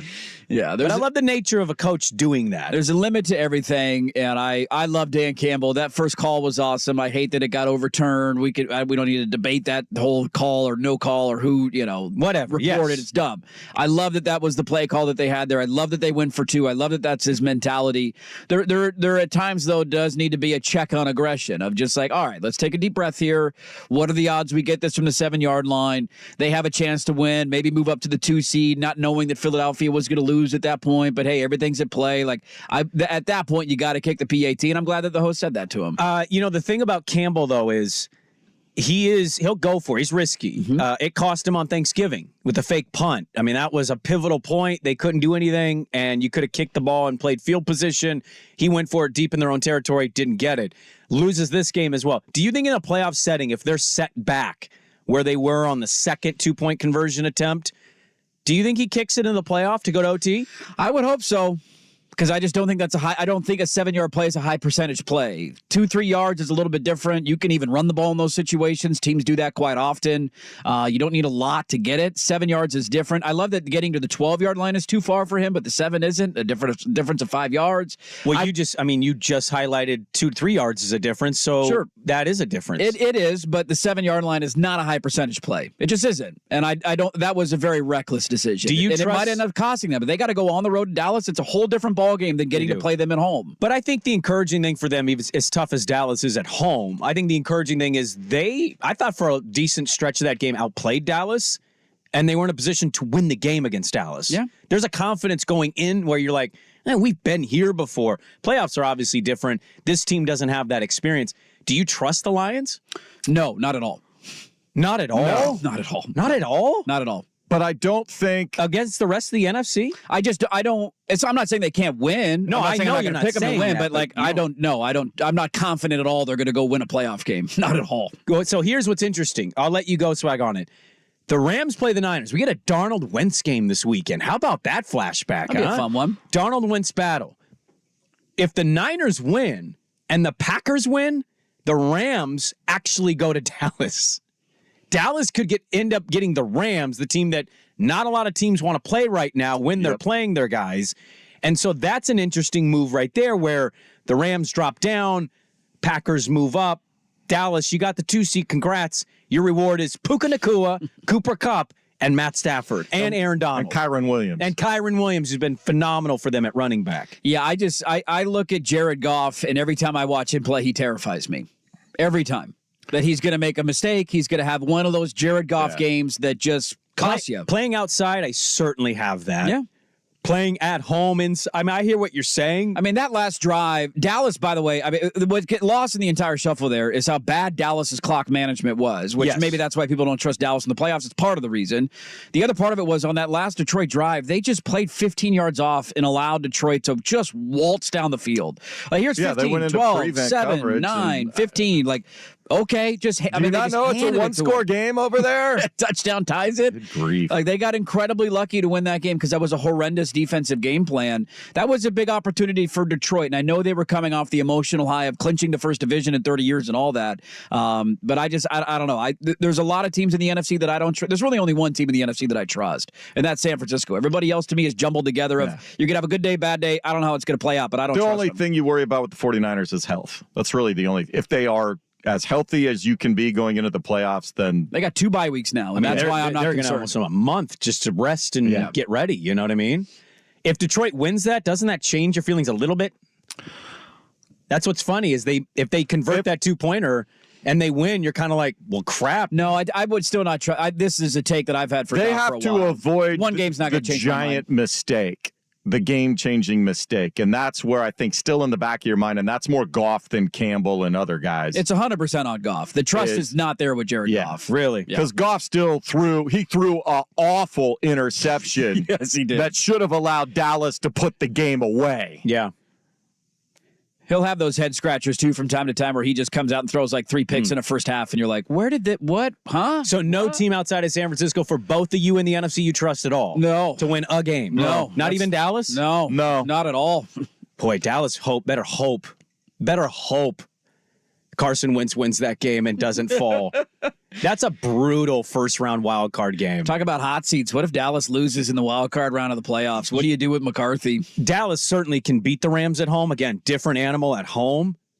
McVay. Oh, my God. My team has to go against McVay in a playoff game. Nothing to lose. I mean, those weapons, nobody's going to give them a quote-unquote chance. Like, I want nothing to do with that. We have more football to get into, some college football. This is evidently a pretty normal thing in college football, according to this quarterback.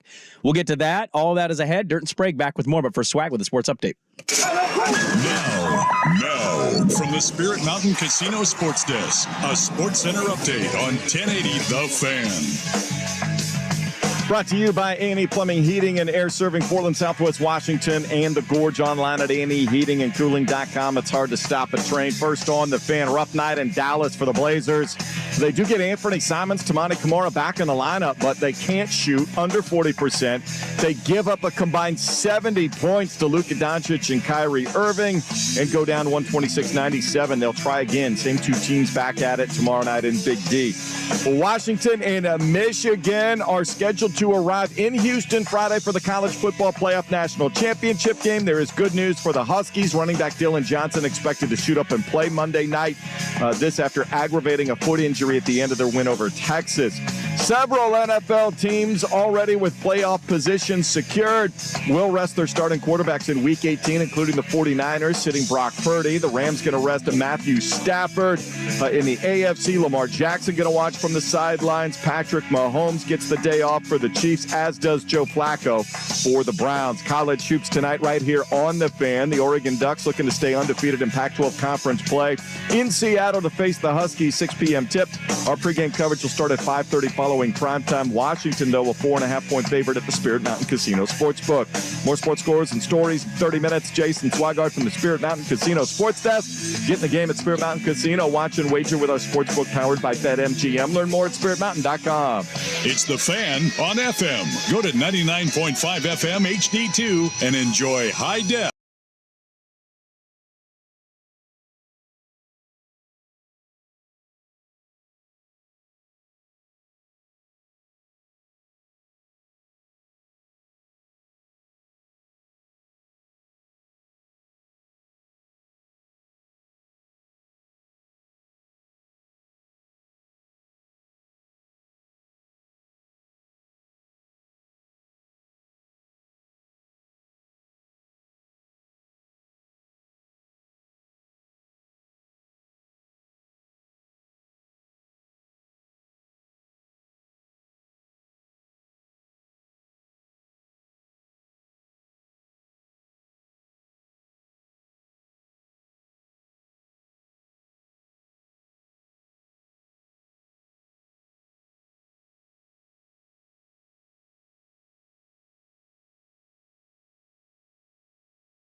The Fan. All right, before we talk about some cheaters,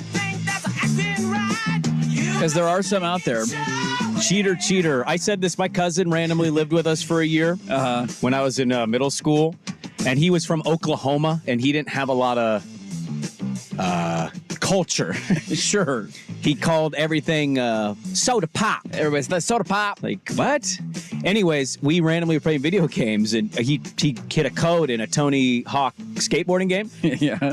And I was just like, you little cheater, pumpkin eater. And he laughed for an hour.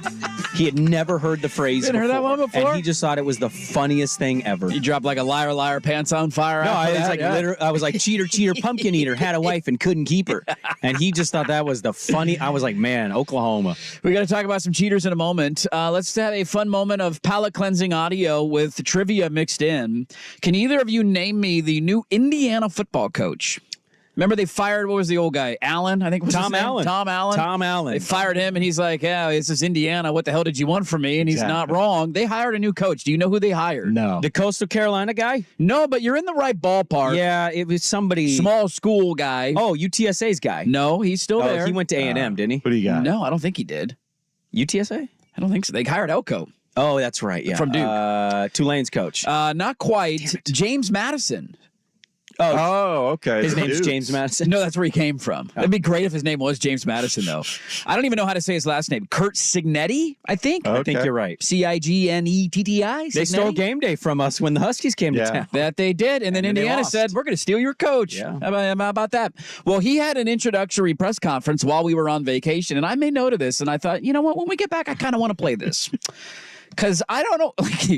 The question here to ponder while you're listening to this audio is if you're a fan of this team, do you like this answer, or is this one of the douchiest things that you've ever heard? You're like, oh, it's man. one or the other. Douche or no douche. We're going to be right back here in 2 years. There is no middle ground here. This is either douchey or the coolest, like I'm the Fonz popping my collar. There's no middle ground. Okay. Here is Kurt Signetti at his intro press conference taking questions from reporters. Enjoy. When it comes to that culture you were just talking about, meshing the recruits you're getting and some of the guys you kept, where does that process start? I mean, what do you mean? I don't get the question.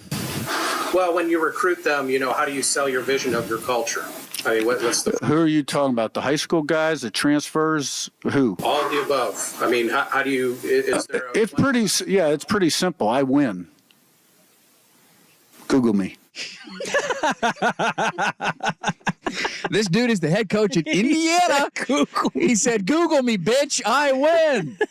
Is that the coolest thing of all time, or is this guy Actually, just a I think flaming so, idiot? because I think he was done with that reporter, and I don't know if that reporter had asked like 3 other bumbling questions. That's a legit question. What about or your you couldn't culture? just ask it. I think that was... I mean, yeah, but it's like, you're bringing in transfers. He's probably going to bring some kids from James Madison. The portal's important. He's going to recruit. Like, how do you blend? How do you build a culture? First year.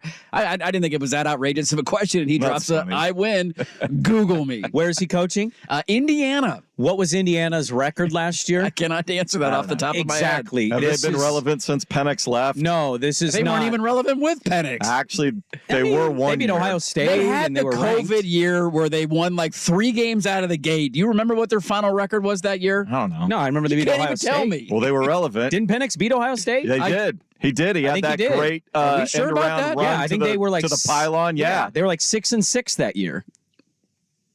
We need to fact check this because I thought you were looking up Indiana football reference. how long has Ryan Day been? Ryan Day's never lost a Big Ten game to a non-Michigan team, right? That was Urban Meyer's last year. That was Urban's last year. Yeah. Okay. They were 8-5 in 2019. They were 6-2 in the COVID year. There was one of those went, years. and then they went 2-10. I think it was the 8-5 year. Those are the only 2 You're bowl mighty games. defensive of our allegations that they beat Ohio State. Well, I know they fact on Ryan Day that he has not lost a Big Ten game to a non. Wasn't Urban there in 19? He might. I don't know how many Urban's years. last year was 19. I'm going to pull up their schedule. So that might have been the 2000. Anyways, the point I'm making is nobody cares about Indiana football, and they just paid $25 million to fire a coach. Yes. So I like that you got a guy that's kind of douchey and cocky sniffing a little bit. I hope he's right. I actually think I think that's a good question. I don't know if that guy annoyed him, but I thought that was a fair question. What about your culture sets it apart for recruits? And then, what does it matter if it's a portal or high school kid? What about your culture? It's a pretty simple question. Right. And he goes, Google me, bitch. And then he just said, Google me. That's a funny response. It's douchey for sure, but I think I like my coach having a little douche edge. So I'm trying to look at the history here. I am not seeing any Indiana wins over Ohio State. Going back a long time.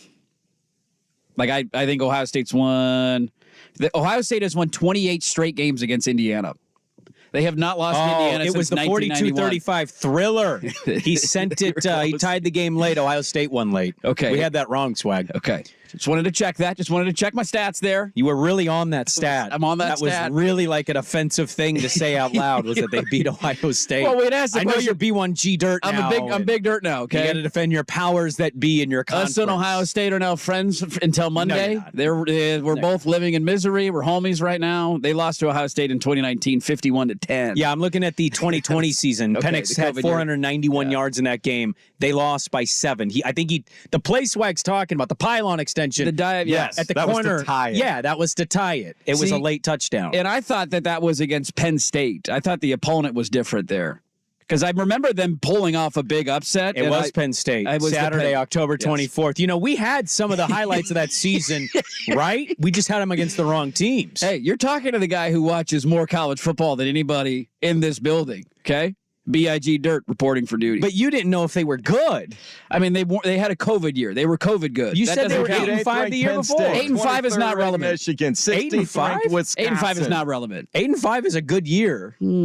It's an okay year. I don't call it relevant.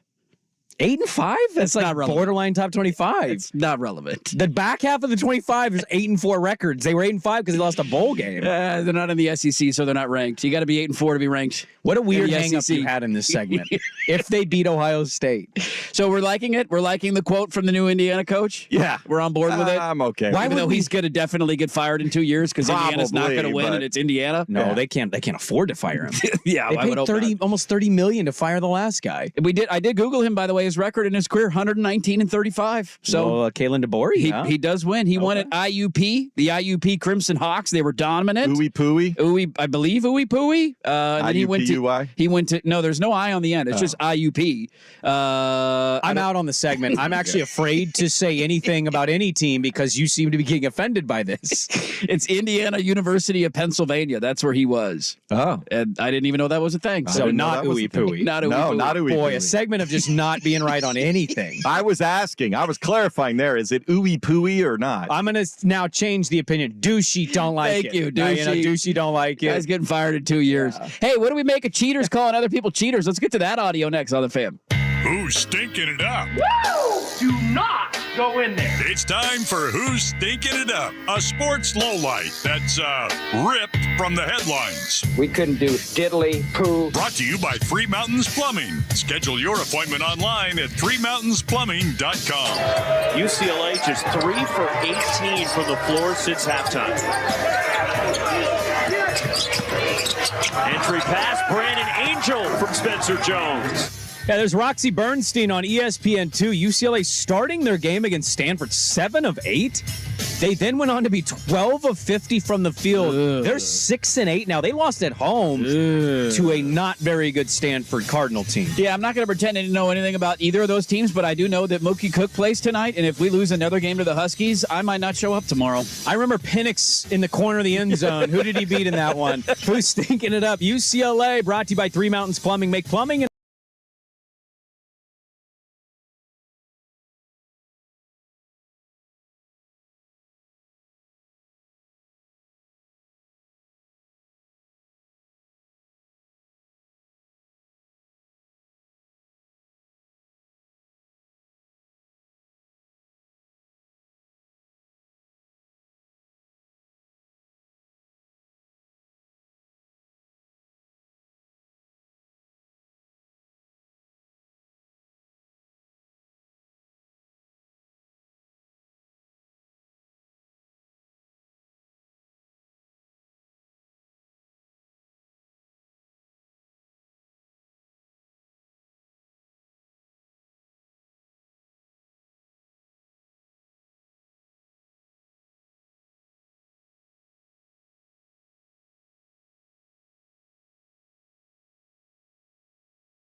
80, The Fan.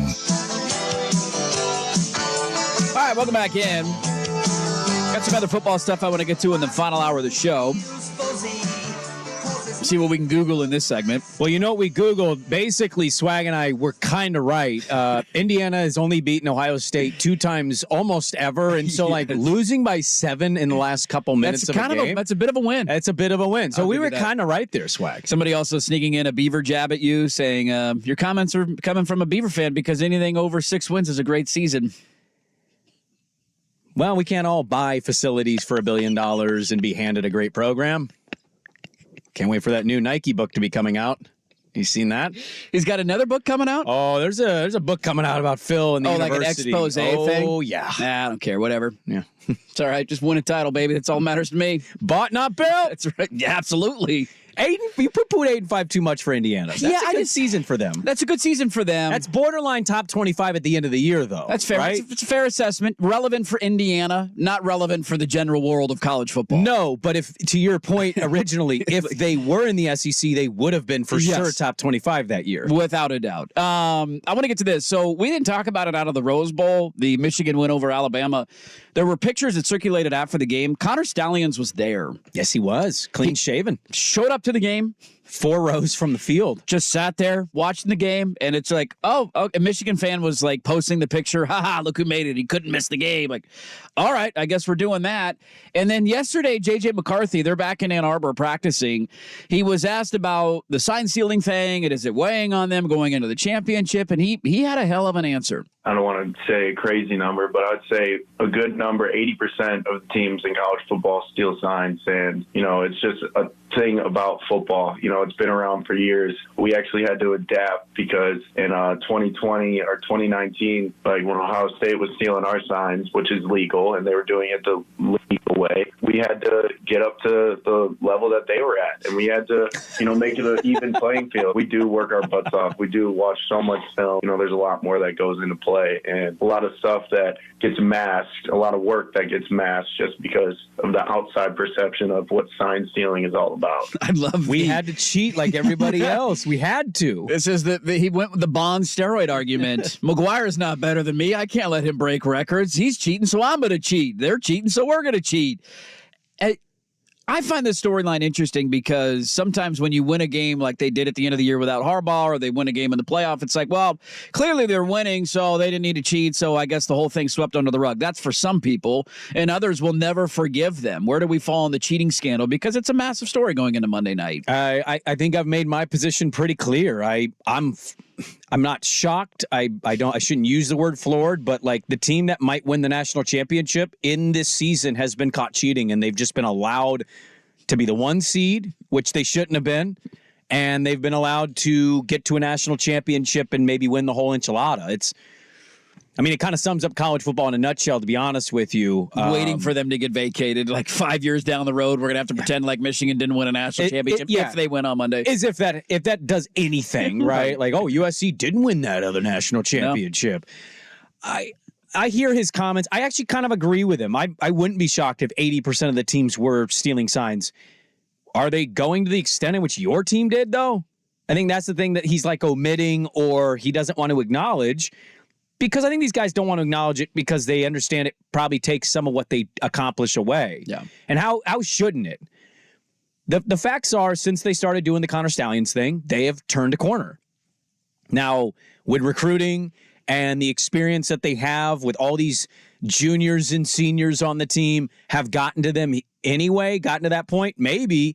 But it also it's not a coincidence that they started doing this and suddenly they started being unbeatable. Yes. And the extent in which they did it, it's Central Michigan obviously was a little bit a part of this because they didn't want to investigate while he was on their sidelines in their gear. So I don't know. I have found their response to it not unlike any other team responding to it. I almost feel like they're just spitting in your face like, what? What are you going to do? Yeah. What are you going to do to us? We're here, and we're probably the best team in college football this year, and we're going to go prove it. Okay, but you watched film. What film did you watch, though? We still studied film. Yeah, Ray-Ban film.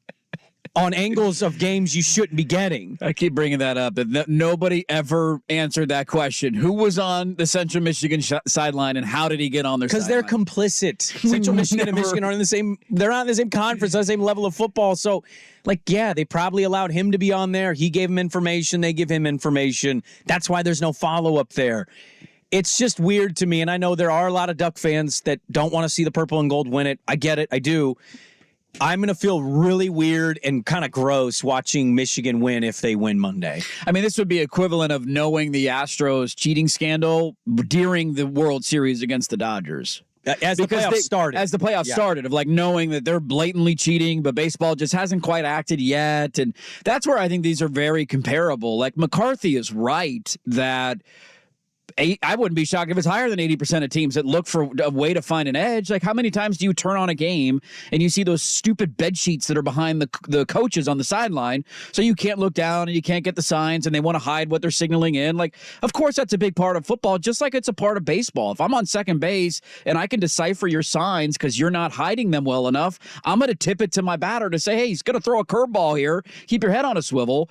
The difference is between the Astros and what's happening right now with Michigan is the extent and the level that they took it to. Yeah. That they're just trying to act as if no different. They didn't know. Everybody cheats. Like, dude, you had a coach on the sideline of another team with sunglasses that records the other sideline. Like, that happened this year, and nobody ever answered to that. And so coming out with that answer is pretty soft from McCarthy. But I guess to his point, what do you want him to say? Well, it's a tough position for him to be in. Yeah. He's not the one. Fault. Yeah, he didn't tell Stallions to go to the game. He's a student athlete. Like, he's just given the film of where it's from and study it and watch it. They're a really good football team. Yep. That's the frustrating part is... Just like the Astros were great. You didn't need to do that to win. Yeah, you took it a little too far. Sign stealing is normal in baseball. Sign stealing in Dabo and Venables had this reputation at the height of their run. Yep. They were notorious sign stealers. They didn't have a Connor Stallions going to games, though. That's where you cross a little bit of a line. I think what we're going to get... Pate teased something out about a week ago that something major is looming in college football. And he's kind of trying to downplay it, but say it's a big deal. I don't know what it is, but something I think that needs to happen next year. Stop being cheap asses. You're a multi-billion-dollar league at this point. You're the NFL junior. Go get radio helmets. What are we doing here? Stop warning. Well, is Connecticut going to be able to have one? I don't care. Who cares? Shut up, Jim Mora. Yeah, UConn's never winning the championship. Every big boy program, go get a radio communicated helmet and stop doing the sign thing. Get rid of this. The NFL has it. You should too. You're multi-billion-dollar asset. Fox is probably going to pay $3 to $4 billion for those rights. That's a big story that's looming, is that Fox wants the college football playoff. Man, when you're making that kind of money, what is that helmet? Who cares what that price is? Exactly. Should be noted, too, by the way, last thing on this is that I remember when the whole story broke, there was photo evidence of a Michigan scout or whatever I don't know what you call them, but Michigan sent somebody to the Oregon-Washington game last year because I think Oregon at the time was a one-loss seed. Maybe they sneak in as a 4 seed to the playoff. We might have to play them. There was somebody there filming the sidelines of the Ducks and Huskies at Autzen Stadium last year when Oregon and Washington played. Yeah, I'm not going to be shocked at all if they have a lot of things that they know Washington's going to do. Got to change those signs up, man. All right, we got a lot to get to in the final hour of the show. A couple more football notes, decisions looming on certain players in the National Football League. Sprague teased a couple of college football anecdotes as well that I want to get to. Loaded final hour. Don't go anywhere. Dirt Sprague on 1080 The Fan. X Golf is the home of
station.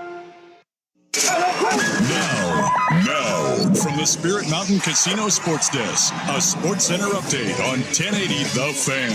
First on The Fan, tough road trip continues for the Blazers, who get blown out in Dallas, 126-97. Luka Doncic, Kyrie Irving combined for 70 points. They will try again tomorrow night against that same Mavs squad.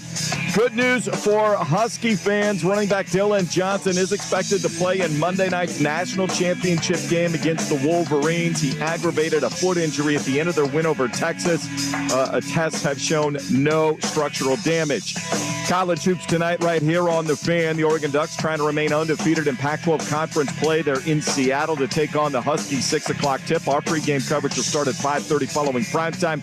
Washington currently 4.5-point favorites at the Spirit Mountain Casino Sportsbook. Beavers are up in Pullman to take on the Cougars. That's the late 8 p.m. tip on the Pac-12 Network. Washington State 11.5-point favorites. More sports scores and stories in 30 minutes. Jason Swigart from the Spirit Mountain Casino Sports Desk. Get in the game at Spirit Mountain Casino. Watch and wager with our sportsbook powered by BetMGM. Learn more at spiritmountain.com. One number does it all for contests and texting your favorite fan shows. The Vancouver Ford text line is 503-864-6FAN. Hey, I want to dance with somebody. This is Dirt and Sprague. This is the moment we've all been waiting for. Andy Dirt Johnson. Step up, son. You're 2 pounds heavier than when you came to camp, but we can fix that. All we have to do is decrease his food intake and increase his metabolic output. All right, step on the scale, son. Muscle weighs more than fat. And Brendan Sprague. 7-minute abs. And we guarantee just as good a workout as the 8-minute, folk. If you're not happy with the first 7 minutes, we're going to send you the extra minute free. See, that's it. That's our motto. Dirt and Sprague on 1080. Maybe at the end of the show, we'll both take our clothes off, you Armani, and me mine, and we'll just give it to the audience. What do you think? The Fan.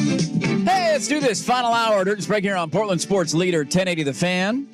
99.5 HD2, the Odyssey app, and YouTube. Giggling our way into a new year. You're about to get freaky at night? You think about it. You think about our show when you get freaky at night, all right? That's all we ask around here. Picture my mug, Sprague's face. I wanted to say thank you publicly. You got me a gift. I did. Wrong size. And it is, there might be some contamination on there. I don't know where it came from. Well, I tweeted, if Jonathan Smith is indeed going to East Lansing, that my new favorite team was going to be this. And he did go to East Lansing. I'm still rooting for the Beavs to be good, but there you go. Punt. You got a punt sweatshirt. Punts. Were you offended that I thought you were a medium? No, I can see why you thought that. You're not you're tall, but you're skinny. You're a skinny guy. Yeah, but being tall actually isn't the greatest thing for a medium. Yeah. Like the sleeves. Yeah, the sleeves are going to be about mid-forearm right there. See, but here's the way I view you. I view you as longer down. Was going to sound weird. Oh. Hey! It's freaky at night? Yeah! Finish the sentence. Longer down where? Yeah. You have long legs. Oh, yeah. That's not the only thing that's and long. A shorter torso. Like, that's how I view your body. And so I thought. You just view me as legs with a head? Yeah, kind of. I thought a medium would work. I didn't think they were that. I didn't think your torso was long enough for a large. I thought you might be swimming in it. I'm not mad at it, but yeah, not a medium. Well, when you get freaky with the wife, you can have her wear the punt sweatshirt. And you guys can punt on each other. You gonna go for it on this drive, or you want to punt? Oh, we're always going for it. Come on, fourth and 35. We're going for it. We don't actually believe in punts in the bedroom. We're not punting tonight. Wildcat formation. Hey. Yeah. All right. Well, there you go. Just acknowledged I have a long dong. Yeah. Long dong Sprague here. Look at that. What was that new Padres pitcher's name? It's a hell of a way to start the Woo-Suck Lee. What was his name? Go. His last name is Go. Oh, Woo-Suck Go. Long Dong Sprague. That's a T-shirt right there. Long dong Sprague. That'll be your Christmas present next year. Be so disappointing when you see how not long it is. With like the Long John Silver graphic, but you just change the words in it or something with a pirate or a parrot. You know, like a pan up with a camera, except like it pans up and then it's just done. And you're like, well, that wasn't really much of a pan up. That was it. It wasn't really that long of a John. I don't know what's going on. Has a noodle on. Well, it's funny that you point out that sweatshirt because there might be a savior for Iowa football. They finally fired Brian Ferentz. He is gone. They have a new offense court. Well, not fired. Yeah, they did. Politely asked him to leave at the end of the season. No longer with the program. Have you seen the latest intel? Who is in town in Iowa for a visit? For the OC job? No, in the transfer portal. Oh, I did catch wind of this. Did you Yes. see this? He's kind of perfect for that offense. No offense. Ty Thompson is in Iowa with a visit. Contemplating being the Hawkeyes' next quarterback. Hand it off, baby. 5-star handoff right there. What if Ty Thompson is the Iowa offense savior that they've been looking for? I mean, I'm making jokes. I don't think he's really that good. I know you held out hope until literally he announced he was leaving for some reason. I still am, for no reason at all, still hopeful for him. I'm rooting for him. Say what you want. Iowa's football is boring to watch. Go win games, though. They might be 9-3 next year. It could be. I can't fault them at all. I'm going to look up the Iowa football schedule for 2024. I can't remember if they're on. I don't think Oregon plays them next year. You want a mind-blowing stat? Yeah, what do you got, Bob? I saw a tweet yesterday on X from the Dan Le Batard show, and they had a guy that said New England Patriots averaged less points per game this year than Iowa. And that blew my mind. That's a hell of a stat. Iowa averaged 15-1, and New England's currently at 14-5. Great job, Mac Jones, Bill O'Brien. Iowa not on the Duck schedule now. Not on the Ducks. They do play the Huskies in Kinnick Stadium. I'm telling you, I might be gone early on that week. I'm really contemplating going to that game. Yeah. That is October 12th is the date of that game. There you go. Saturday, October 12th. Wear your punch sweatshirt. I'm telling you sincerely, they're not fun to watch, but there is something about going to Iowa for some reason that sounds fun. Like if you're a Duck fan and they go there 2 years. We're in Iowa. You get to wave to the kids at the hospital. I bet you it's a cool tailgate scene. That's all those people care about. Exactly. I bet the scene's unbelievable. It's cornfields for what days. You do all day. Did you see Fields? If there's a Duck game I'm interested in going to next year, it would be at Wisconsin in November. Yeah, that's the one you want to go to. go to Wisconsin and Michigan. Yeah, then we got Michigan later on in the season. There are a few of those in the Big Ten. Like Wisconsin would be a really fun atmosphere. Iowa would be a fun atmosphere. Penn State's probably at the top of my list. I don't think I can go to Penn State. And I get the take. Like a white out at night, just seeing that, what it's like, and having your yellow stick out like a sore thumb. I'm all over that. But this is a hell of a segment. Sprague's long down low. Somebody asking if long dong Sprague threw you through a loop. It did, man. It did. I wouldn't be the first one. I didn't know where I was going with that. A lot of pain the next day.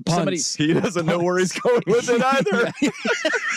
This show really came off the rails when you started getting offended by Indiana football takes from 4 years ago. How dare you idiots give them a win over Ohio State? How dare you? Still on my DVR. Over my dead body. Am I giving Indiana a win over Ohio State? Somebody asking if I view your body like Mike Wazowski from Monsters, Inc. Just the legs and the long legs. Mike Wazowski. That's how I view you, man. That's how it works. That hurts.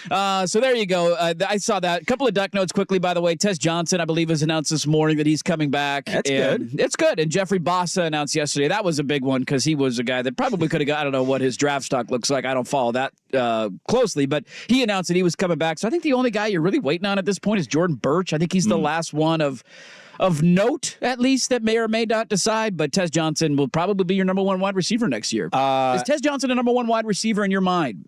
Well, I think I said that a couple weeks before the break, and I don't know if he's a true number one. I think he's a Silas Bolden. Yeah, because of the size thing, he can't be a true number one. Yeah, it's hard for those guys of that size. Now, if you get him the ball in space and he's not running real long routes here, and you're just getting the ball because he's fast, he can be a number one option. I don't know if I'd say he's a number one wideout.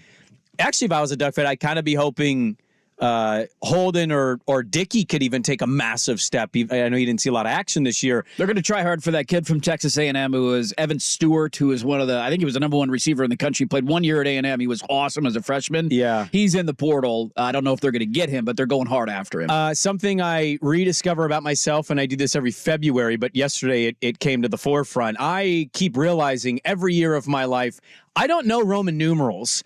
I didn't know if Bassa was saying year 5 or 4. I didn't know what it was, and I had forgot. And I saw some Duck fans saying 5, but I saw a Duck reporter say 4, and I don't know Roman numerals at all. What did he tweet out? What was the numeral? The V, if it's a 1V. That's 4. That's 4. Yeah. Okay. If the 1 comes before the V, you subtract the 1 from the V. 5 And on its own. Yeah, and if the I comes after the V, then it's 5 6. plus 1. Yeah, this is my daughter learning how to do money counting, and I've already given up. I had no idea what you just said.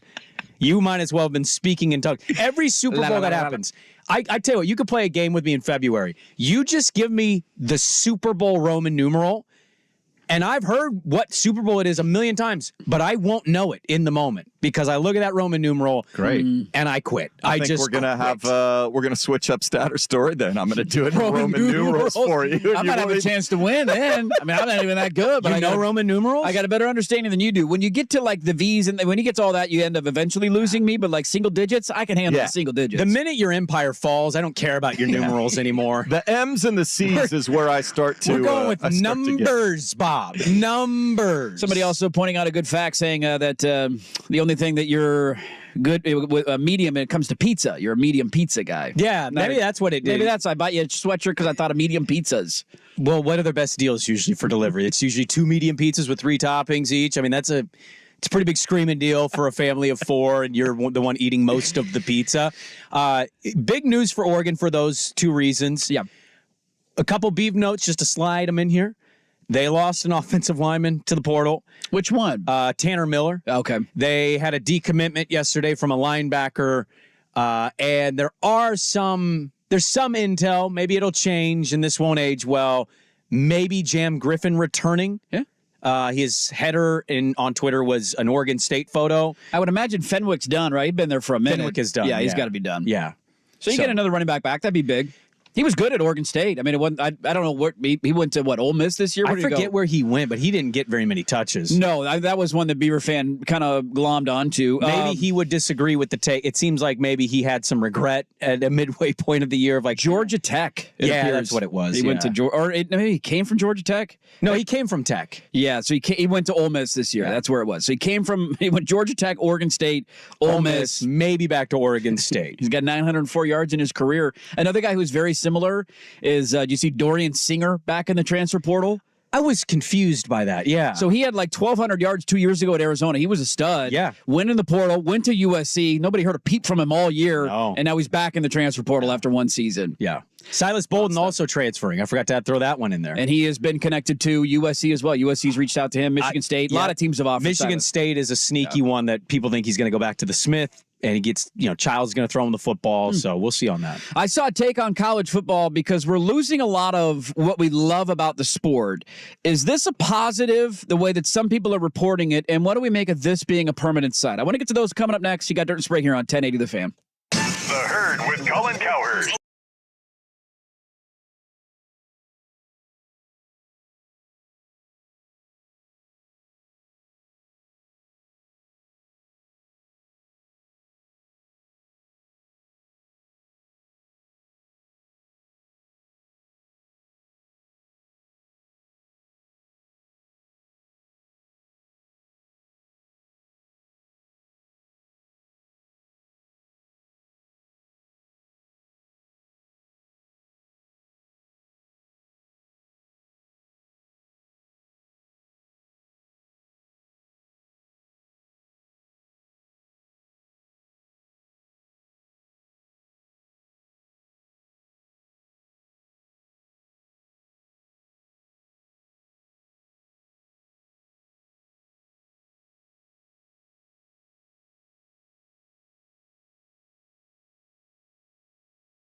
The Fan. Blazers could have used a couple of headbands down in Dallas last night. That was an ugly game. Talked about it earlier in the show. If you missed it, you can go check the podcast as soon as we're done here. And thanks again, everybody watching on YouTube. Make sure you hit the video with a like. And our subscribers on 1080 The Fan have slowed down. We need to pick up the pace again. Well, we don't do any content for the YouTube. I told you 2024 we need to actually do real content outside of just, hey, we do the shows and that's it. Go to our YouTube. The tough thing is we got all these plans and then Dirt's going to ruin them because he had to get pregnant. Yeah, what the hell, man? God. Just like Daniel Murphy back in the day. Don't you think about the show when you're having a kid? Well, if Junior's born after the Super Bowl, you actually nailed the opinion. I want to get to a couple of college football notes here, and I want to read Were you aware you were trying to get pregnant, or was it like... Oh, no, yeah, we were trying. Okay. Yeah, All right. yeah. The trying was in effect. Okay. It took 3 months or so. I don't need to know that information. I'll give you all the deets, man. Okay. You're Long Don Sprague. I'll give you all the details you need. I want to read a take to you. I hope that nickname sticks forever. Long Don. It's better than Bummer Brandon, that's for sure. Well, yeah. Welcome back to Dirt and Long Don Sprague. It's a hell of a show name. So I want to read this take to you. I want to see if you guys agree with this. There's been a lot of stuff made of the college football playoff ratings and the ratings this season in the sport and the conference championship games and how strong they were. This comes from, I know, shocking, somebody who's affiliated with the SEC, Peter Burns. He'll jump on the social medias and give a hot take from time to time. Okay. He had a take saying, college football isn't dying, it's just changing. 94 of the 133 teams had an increased attendance. 2 teams playing in the title game for the first time in 25 plus years. TV ratings increased all season. Players have more rights than ever. The sport will grow with a 12-team playoff. It is not dead. It is just different. I've seen a lot of somebody say it was dead. No, but there's been a lot of hand-wringing about name, image, and likeness and the transfer portal and conference realignment, and we're losing the fabric of the sport. And a lot of people have tried to use the TV ratings as something to back up and say, well, how could the sport be, is it really, nobody's turning the sport off. Like, we can complain all we want about NIL and the transfer portal, but the ratings are good. Do we agree, I guess, with the overall assessment that the direction of college football is a net positive? Well, I actually think both those opinions are true. They are losing the fabric of what their sport is. Well, yeah, absolutely. But as we've noted on this show for over a couple years now, it's the second biggest sport in America. It's not treated like it on a national stage. It is. It is by a fairly wide margin. When you get the same number as an NFL game on a holiday, you're also doubling up the NBA on Christmas Day. Yeah. And so, the sport's going to grow. The 12-team playoff's going to be here. We're going to love it. But I think that's a ridiculous take by him, like dismissing the idea the fabric hasn't been changed. You've completely annihilated a conference out of existence. Yeah, we're dead out here. Oregon State, Washington State don't have homes, even though Washington State and Oregon State, as of late, easily have the resumes to be in a power conference. You've killed the West Coast Conference teams that make sense to play each other. You're not going to make that a mandate anymore. And Stanford and Cal are 2 teams not even willing to get money to go to a different conference. That makes no sense for them. So, Peter Burns, you're wrong, but you're right. You're wrong because, yes, the fabric of the sport has changed. This is NFL Junior. We still care a great deal. Football is our number 1 sport in this country. And, of course, we're all going to watch the big game, especially when it involves potential NFL guys. Yeah, it'll be interesting to see just how it kind of goes in the years to come, because I understand the frustration from fans of name, image, and likeness in the transfer portal and how it's just a wild west. There's no rules. There's no guardrails. Maybe we get those eventually, but then you're giving the NCAA credit or Congress credit that they'd actually act on it. Because I think there's a feeling of certain programs, even South Carolina, for example. I know it's random, but let's use them as a case point here. South Carolina's they got money. They got a rabid fan base. I think they sell out their stadium every week. Like, they're in the SEC, the king of the college football world.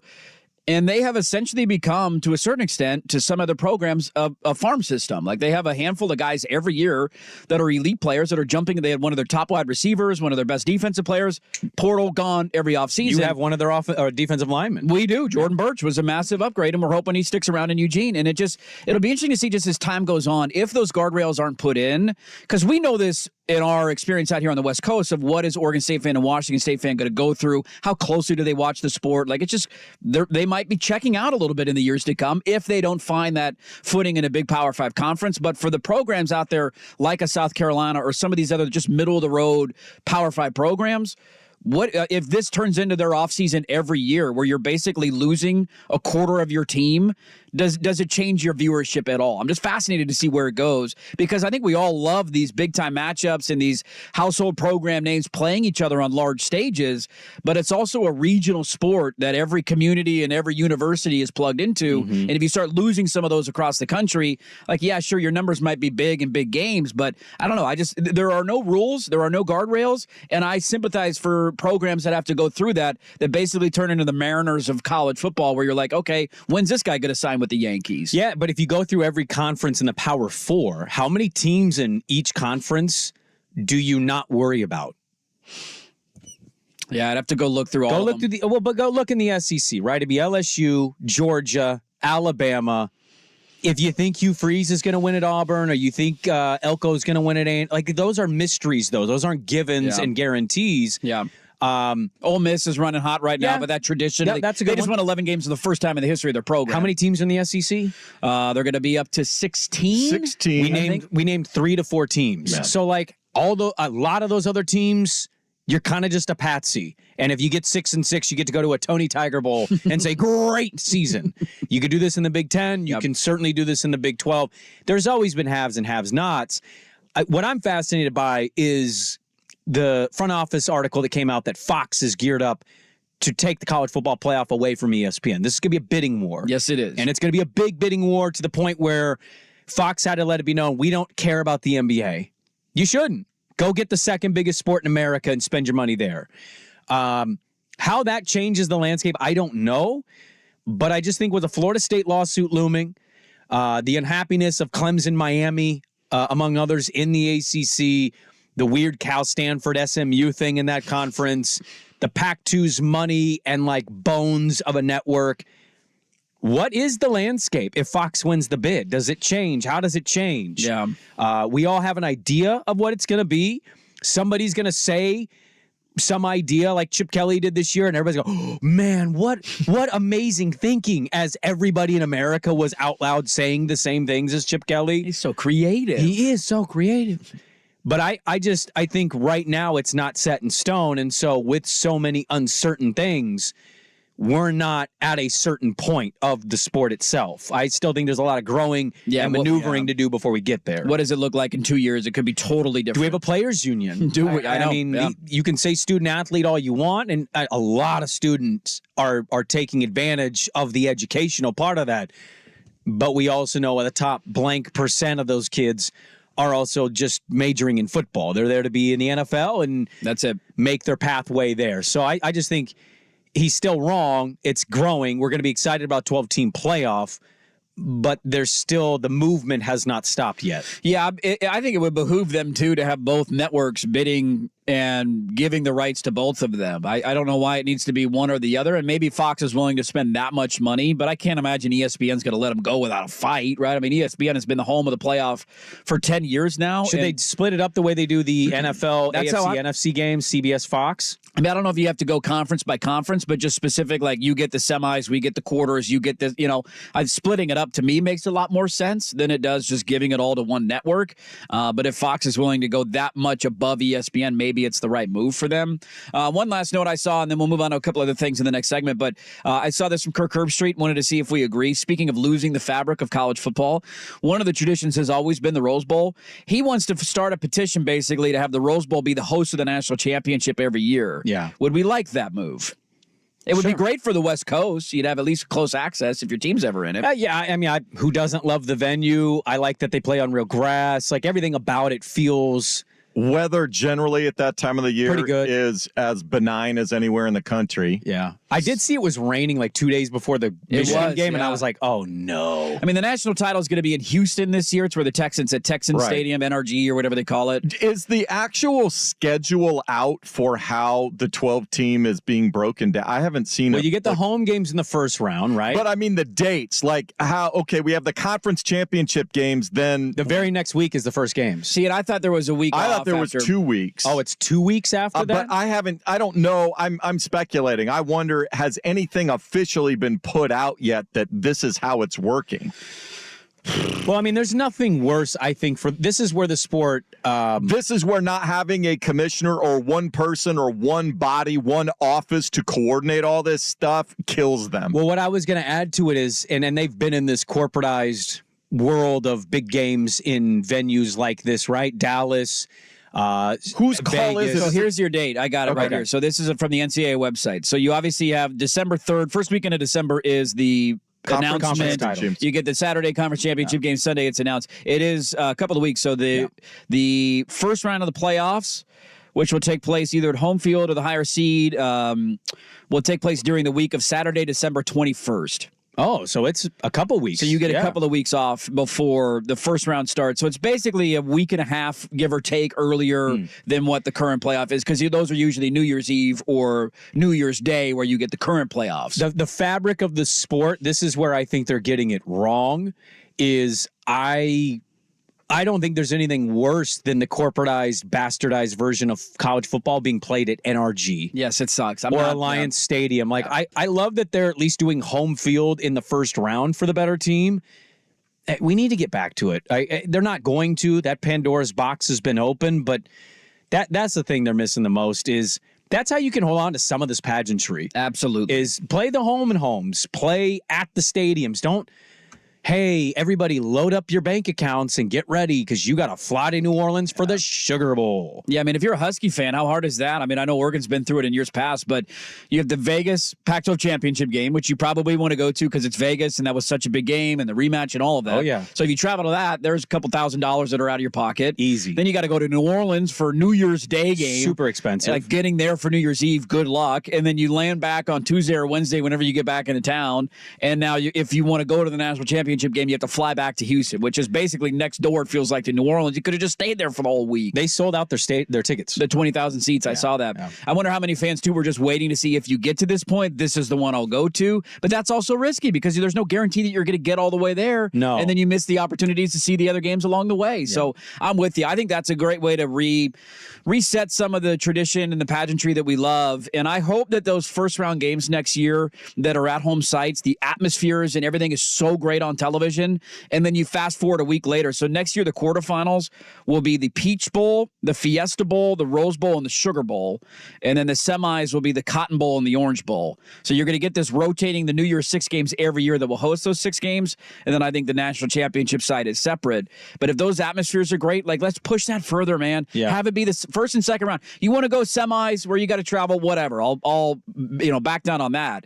But the second round of the playoffs should also be home site. What I enjoy about this is how I'm holding out that I think my take is going to end up being correct.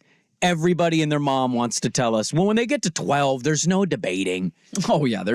You wait until we see who gets the bye, who gets home field, and then we'll go, now we're all pissed off about this. 5th SEC team or the 2nd ACC team that lost by a touchdown in the ACC title game. And the SEC team's hosting because, they played Georgia tight, and they upset LSU. Hey, 8-4 in the SEC is respectable, man. That's a good year. Yeah, your only losses were to Georgia, Alabama, and LSU. That's right. Good luck. Quality losses. Bad year for Indiana, though. Quality, yeah. I mean, come on, Indiana. They don't count. Tennessee, though, good little year. 8-4. We win. Good little Google year.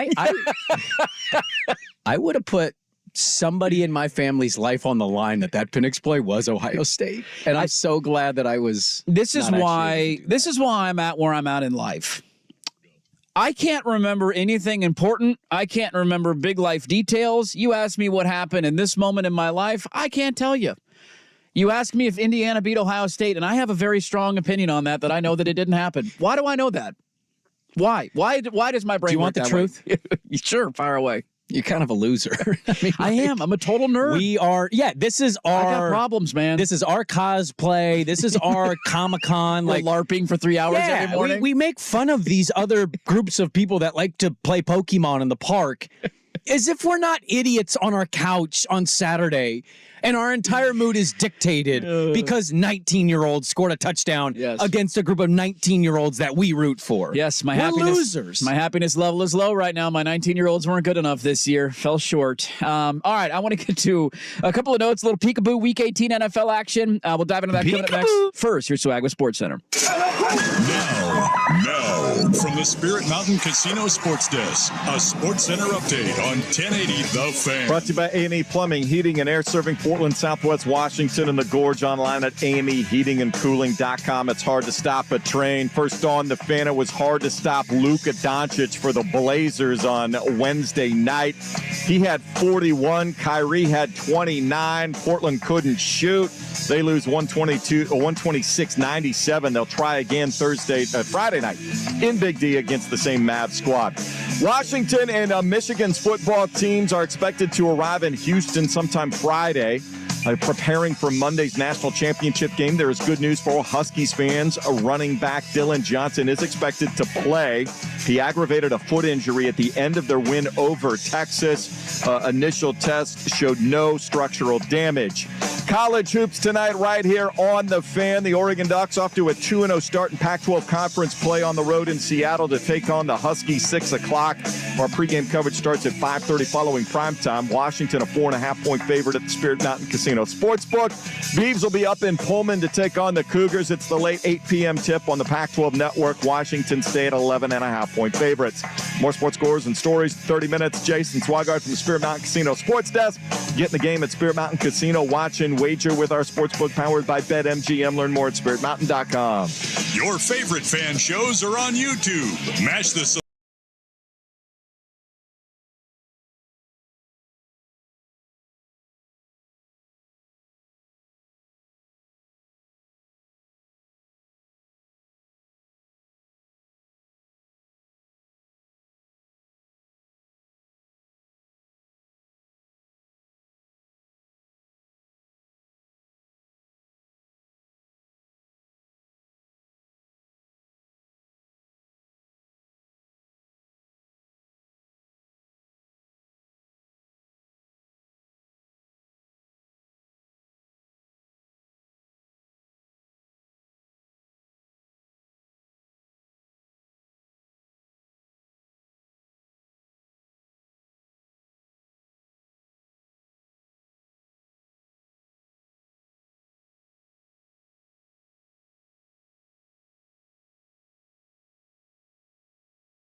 Listeners are asking, we're talking about YouTube content. They want some Dirt versus Long Dong, Sprague versus Swag golf content this summer. I've thought about that. I actually, everybody wants to be a celebrity and famous, and you know what I like? I like to do behind the scenes things.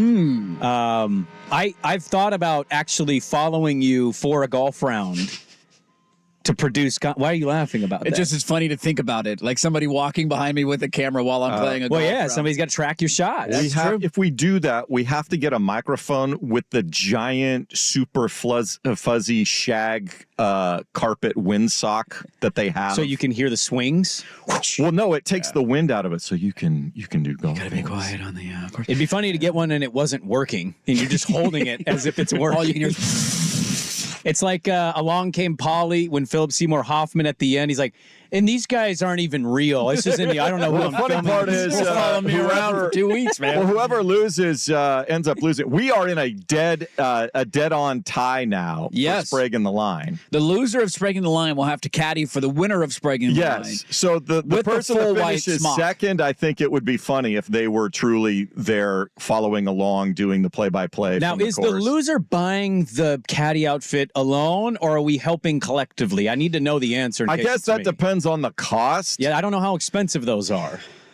And can you borrow one from a golf club? Like, hey, do you got a caddy thing laying around? There's got to be a club out there that's got a caddy. Right? I'll have to ask around. I got to ask my buddies at the. I kind of wanted the Masters look though, like want the a white full one? I want the all white outfit. yes. So I With don't know the how many number places have Johnson on my back.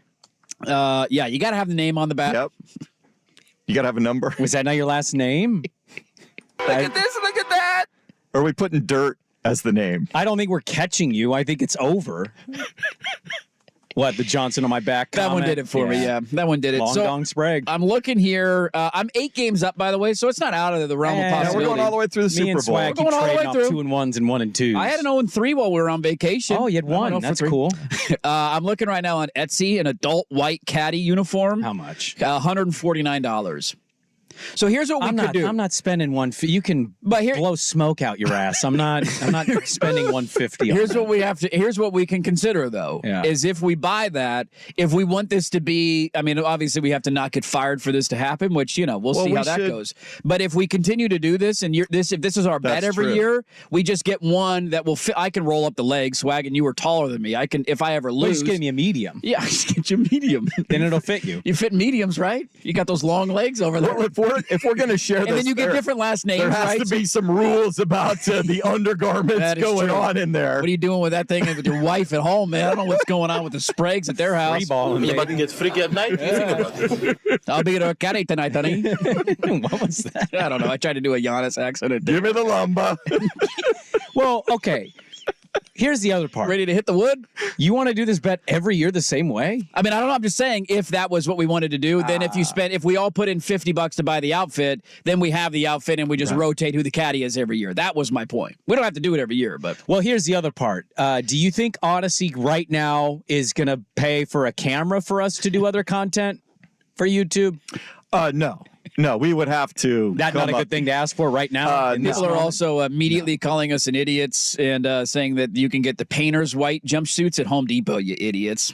That's a really good point. I don't know why we need to be called idiots. So you just Well, you're an idiot, man. That's why you got to be called an idiot. You walking around going, "Hey, fatty, that's not good for you, fatty." That's very true. I mean, you might actually if you want to motivate somebody. Yeah, it'll push you to get in shape. I miss the days where we could say that to our significant others that we care about in our lives, friends, family. moron. Hey, fatty, stop eating it. So painter coveralls, if you get it at Home Depot, yeah, $16.99, not bad. Okay, that's doable. That's doable. I can do That's that. doable. That's manageable. If we're doing a one and done sort of It's thing. not blue though, right? No, it's white. It's an all-white one? It's an all-white one, so it doesn't come with a nameplate. You got to get the nameplate. But Have we decided? Is it the We'll winners? just get a big magic marker and write it on the back. write the That's last name. so ghetto. Is it? Have we decided? Does the winner choose the course we do this at? I think that's how it should work. Okay. Winner gets to choose the course that they want to play at, and then the loser caddies, the person who finishes in the middle of the Yeah, what do they rankings, do? You're there to film and for content. You're the content guy. Are they playing too? You can bring your clubs and play, yeah, but you're the. Well, you can't play and do the content. I mean, we're thing. not going to film a 4.5 hour run. Nobody's going to watch that on YouTube, but we can do some highlights here or there. Well, you edit it down. Everybody watches those Barstool golf videos. I have. They're like 45 minutes long. Somebody texting in, there's no Johnsons on my back. So there you go. I don't know what that segment was, but it kind of sums up the I'm going show to tell you today. right now, if I come back and beat you, Yeah. and you and Swagger in last, you're having long dong Sprague on your back. Long, oh, yeah. And I'm going to hit that ball 210 yards. That's right. You take your fairway wood out. Hit your driver. That's Are you not going to listen to my advice? That's not a long dong play. Yeah, I Come think on. you're a Put better your balls golfer on the than- table. Are you going to listen if I'm like, I think the putt's going to go break a little left there? I'll listen to your reads until you lead me astray. No, I think it should be you have to listen to it just to see where it leads You you. give me a wrong read on a putt, I'm done, man. You go stand over by the bag. I wouldn't do that to you on purpose. It'd be a great caddy. So there's a lot on the line in the final weeks of Sprague in the Line, and that will start this weekend in the NFL. Can I give you the low-key game I'm most excited for? We'll talk more about the NFL action tomorrow. We talked about both these guys earlier, ironically. Dolphins and Bills will get all the attention this weekend, rightfully so. Sunday night, division winner, get all of it. Dude, if you gave me one other game to watch this weekend, it's not even close. It is Chicago at Green Bay. Oh, yeah. Green Bay controlling their own destiny. The Bears with the Fields debate. If he goes into Lambeau and win, the whole Packers, Aaron Rodgers, I'm your daddy things hanging over him. They kill him in week one. Yep. I cannot wait to watch that game Sunday. I'm with you there. I still put Indy Houston up there, too. I love watching Stroud play. I'm glad that's Saturday night. Yeah. so it won't get lost in the shuffle of other Touche. things. I forgot we have Saturday night games. Yeah, We have two. We have got the Pittsburgh, Espen Baltimore. double. Ravens play the first one, so. Well, don't overlook Huntley, though. He almost beat Cincinnati on the road last year. Well, in but the that game playoffs. doesn't mean anything. It does for Pittsburgh. This is true. Oh. Pittsburgh's just right outside the bubble of the playoffs. They're trying to get in. It means It'd be something 10-7. It'd be hilarious if Huntley knocked the Steelers out of the playoffs. See, this is what's funny about this week. There's so many irrelevant games and backups playing that have a factor that you kind of forget all the teams that are involved with things on the line. Steelers are one of them. Yeah, this is true. Well, we got a little freaky there. When you're about to get freaky at night, you think about it. I'm going to think about that when I get freaky. Let's close it up on a Thursday next on The Fan. Bo Nix and the Ducks go out the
Don't let me wait. You Catholic girls start much too late. This is Dirt and Sprague on 1080 The Fan. I might as well will be the one.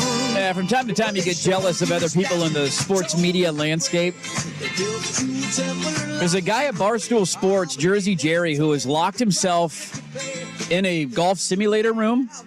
I think he's out now. He's out now. He finally got. You even know about this? You knew about If this? you know about this, then it's reaching How the did masses. you know about this? Just out of curiosity. I was scanning Twitter. I was just scanning my Twitter timeline at a random point, and saw that. He basically did it like, how long will it take to get a hole-in-one? It was supposed to be 24 hours. Then he got done with the 24 hours and was like, I'm going to keep going. He slept in the golf simulator room with a blow-up mattress last night, and there were like 20,000 people watching this, like one of those wildlife Truman cameras. Show. It was absolutely Truman Show. He had, like, Tom Brady was tweeting him, Brooks Koepka was watching, Max Homa, TaylorMade Golf was tweeting him, like, tips and, like, use this club, try this out, and he finally got a hole-in-one. Shot number 2627. How many do you think it would take you? How many shots? What's your over-under number until you get a hole-in-one? I'm seeing him swing here. He doesn't look like a very He's good a terrible golfer. Yeah, he's a terrible golfer. I mean, this is the thing about hole-in-ones, though. You're significantly better than me, and I have one, and you don't. Hey. Kid scores. Come on. With your dad's feet blocking the back of the hole. Count the same, man. Look at you. You know it doesn't count. It's par threes. Look, I'm not a big Barstool guy. I don't visit the website. I don't follow, I think, almost anybody from that company. There is not a question. This is the biggest media thing you could have done. I'm seeing people that I've never seen tweet at Barstool Yeah, that was saying pretty brilliant. they've had to watch this thing. And the other part of this is 20,000 people watched him sleep. Yeah, last night. Just had it on. Maybe they just had it on their TV and they just left it on because you pull. I think it was like a YouTube live feed or something. So you just have it on in the background while you're sleeping. This is how you know just the universe and the stars align for certain people for whatever reason. Whatever the reason. Tom Brady tweeted him an hour ago. It's darkest before the dawn, and then tagged him. And in the photo of the tweet was Tom on the bench down 20-0 in the Super Bowl with his head down. 5 minutes after Tom Brady sent the tweet. That's why he's the GOAT. He got the hole-in-one. Yeah. 5 minutes. All these other people, Koepka, TJ Watt, everybody's watching and participating. Tom Brady strolls in and said, it's darkest before the dawn. You got this. Hole-in-one. I mean, unbelievable. I think I could get one in the first 500 swings. 500? 500 shot attempts? I mean, that's a lot of I don't want to steal content, but I kind of want to. How long would it take you to swing to hit 500 shots? He's been in there for like 36 hours. How many shots do you think you hit when you get like 2 large buckets at the range? I don't count those large bucket. 2 of large balls, usually buckets. between 70 and 80 golf balls, I'm thinking. Per bucket? Yeah, for a large bucket. So you're at about 140 for 2 large buckets. You did that 4 or 5 hours, right? 500 swings? Yeah, it'd take 4 or 5 hours. I mean, you wouldn't want to run out of gas. Like you would want to pace yourself because then your swing would get loopy. And obviously, he was playing the same hole. Yes, he was number 7 Pebble Beach. Yeah, and just kept Did playing. you see a swing on the winning hole? No, I haven't seen the video yet. His club doesn't go past his shoulder. It's almost like a chip shot. I think he's using like a 5-iron chip shot. I don't know if you would exert down energy. 7, the wind blowing in off the coast. Yeah, come on. Yeah, because that's a short 120-ish, right? It's like 110. Yeah. Somebody said the only reason I'm watching you guys this morning is because he finished. Well, thank you. I'm glad he got a hole-in-one, and you could turn on the show. I just thought it's 500 swings. I kind of want to test this out at like X Golf. Yes, I think we might have to do this. 500 swings. You think you get it under 500 swings? I'd give it. Yeah, I think I could. Well, I know you'd give it a shot. Give it a shot. I think I could. 500 swings. That's a lot of swings. What now? Here's the fun question though. What you would? I would want to go a short hole. You don't want like a long par 3. No, because you don't want to be hitting 4 irons into a. I'm not doing the island green. No, like so. 7 on Pebble is a pretty good choice of all the short ones. 12 at Augusta. I don't know if that's on a simulator anywhere. Would be great. I don't know if the Masters has authorized their Probably stuff not. to be simulated yet. Probably not. They're Jordan in video game era. Yeah, you cannot use me. Horace Grant and Scotty is the only combo on this game. That's all you get. Isn't it funny how some people are like that? Do you know Bill Belichick is still that way? He's never been in a Madden NFL game. He has like the rights to himself. He just never signed off and didn't want to do it. Barry Bonds used to do that. I remember when I was a kid not being able to play. They used to have he can't get money from it? I don't know why. I've never known the answer to that. I just know that curmudgeon-y thing. He's never been in a Madden NFL game. So there you go. What do you think your swing total would be, Swag? Because I've never had one. I've been close a couple of times, like, kick it in basically. So if I gave you this opportunity, I would probably want to give myself 1,000 shots. Yeah, see, me too. Somewhere in that area. I would hope I could, just on the simulator and factoring everything in at some point be well inside of that, but I would give myself... You would get a good feel of it because you'd just be hitting the same shot over and over and over again. It's a lot different on the course when you're like, all right, what do I want to hit here? When you're Where's out the wind there blowing? hitting, just hitting buckets of balls, you're working through your entire bag. It'd be badass to do it with dirt, and he does it on the first swing. Well, little walk-off shot there. See you later. 10 minutes. All right. Good content. Yeah, that's not a very long YouTube video. That's not going to bring the numbers up. Yeah, hit me up, Barrett. We got to go do this at X Golf. I'll give you 500 swings. Mookie Cook makes his debut tonight. I'm very excited about that. I'm curious. I'll probably dial this one in. Washington's looked... Are they good? Is Washington any good? Didn't they start out good? They started out good, but they've been hit or miss. They're inconsistent like most college basketball teams at this point in the season. I need this win tonight.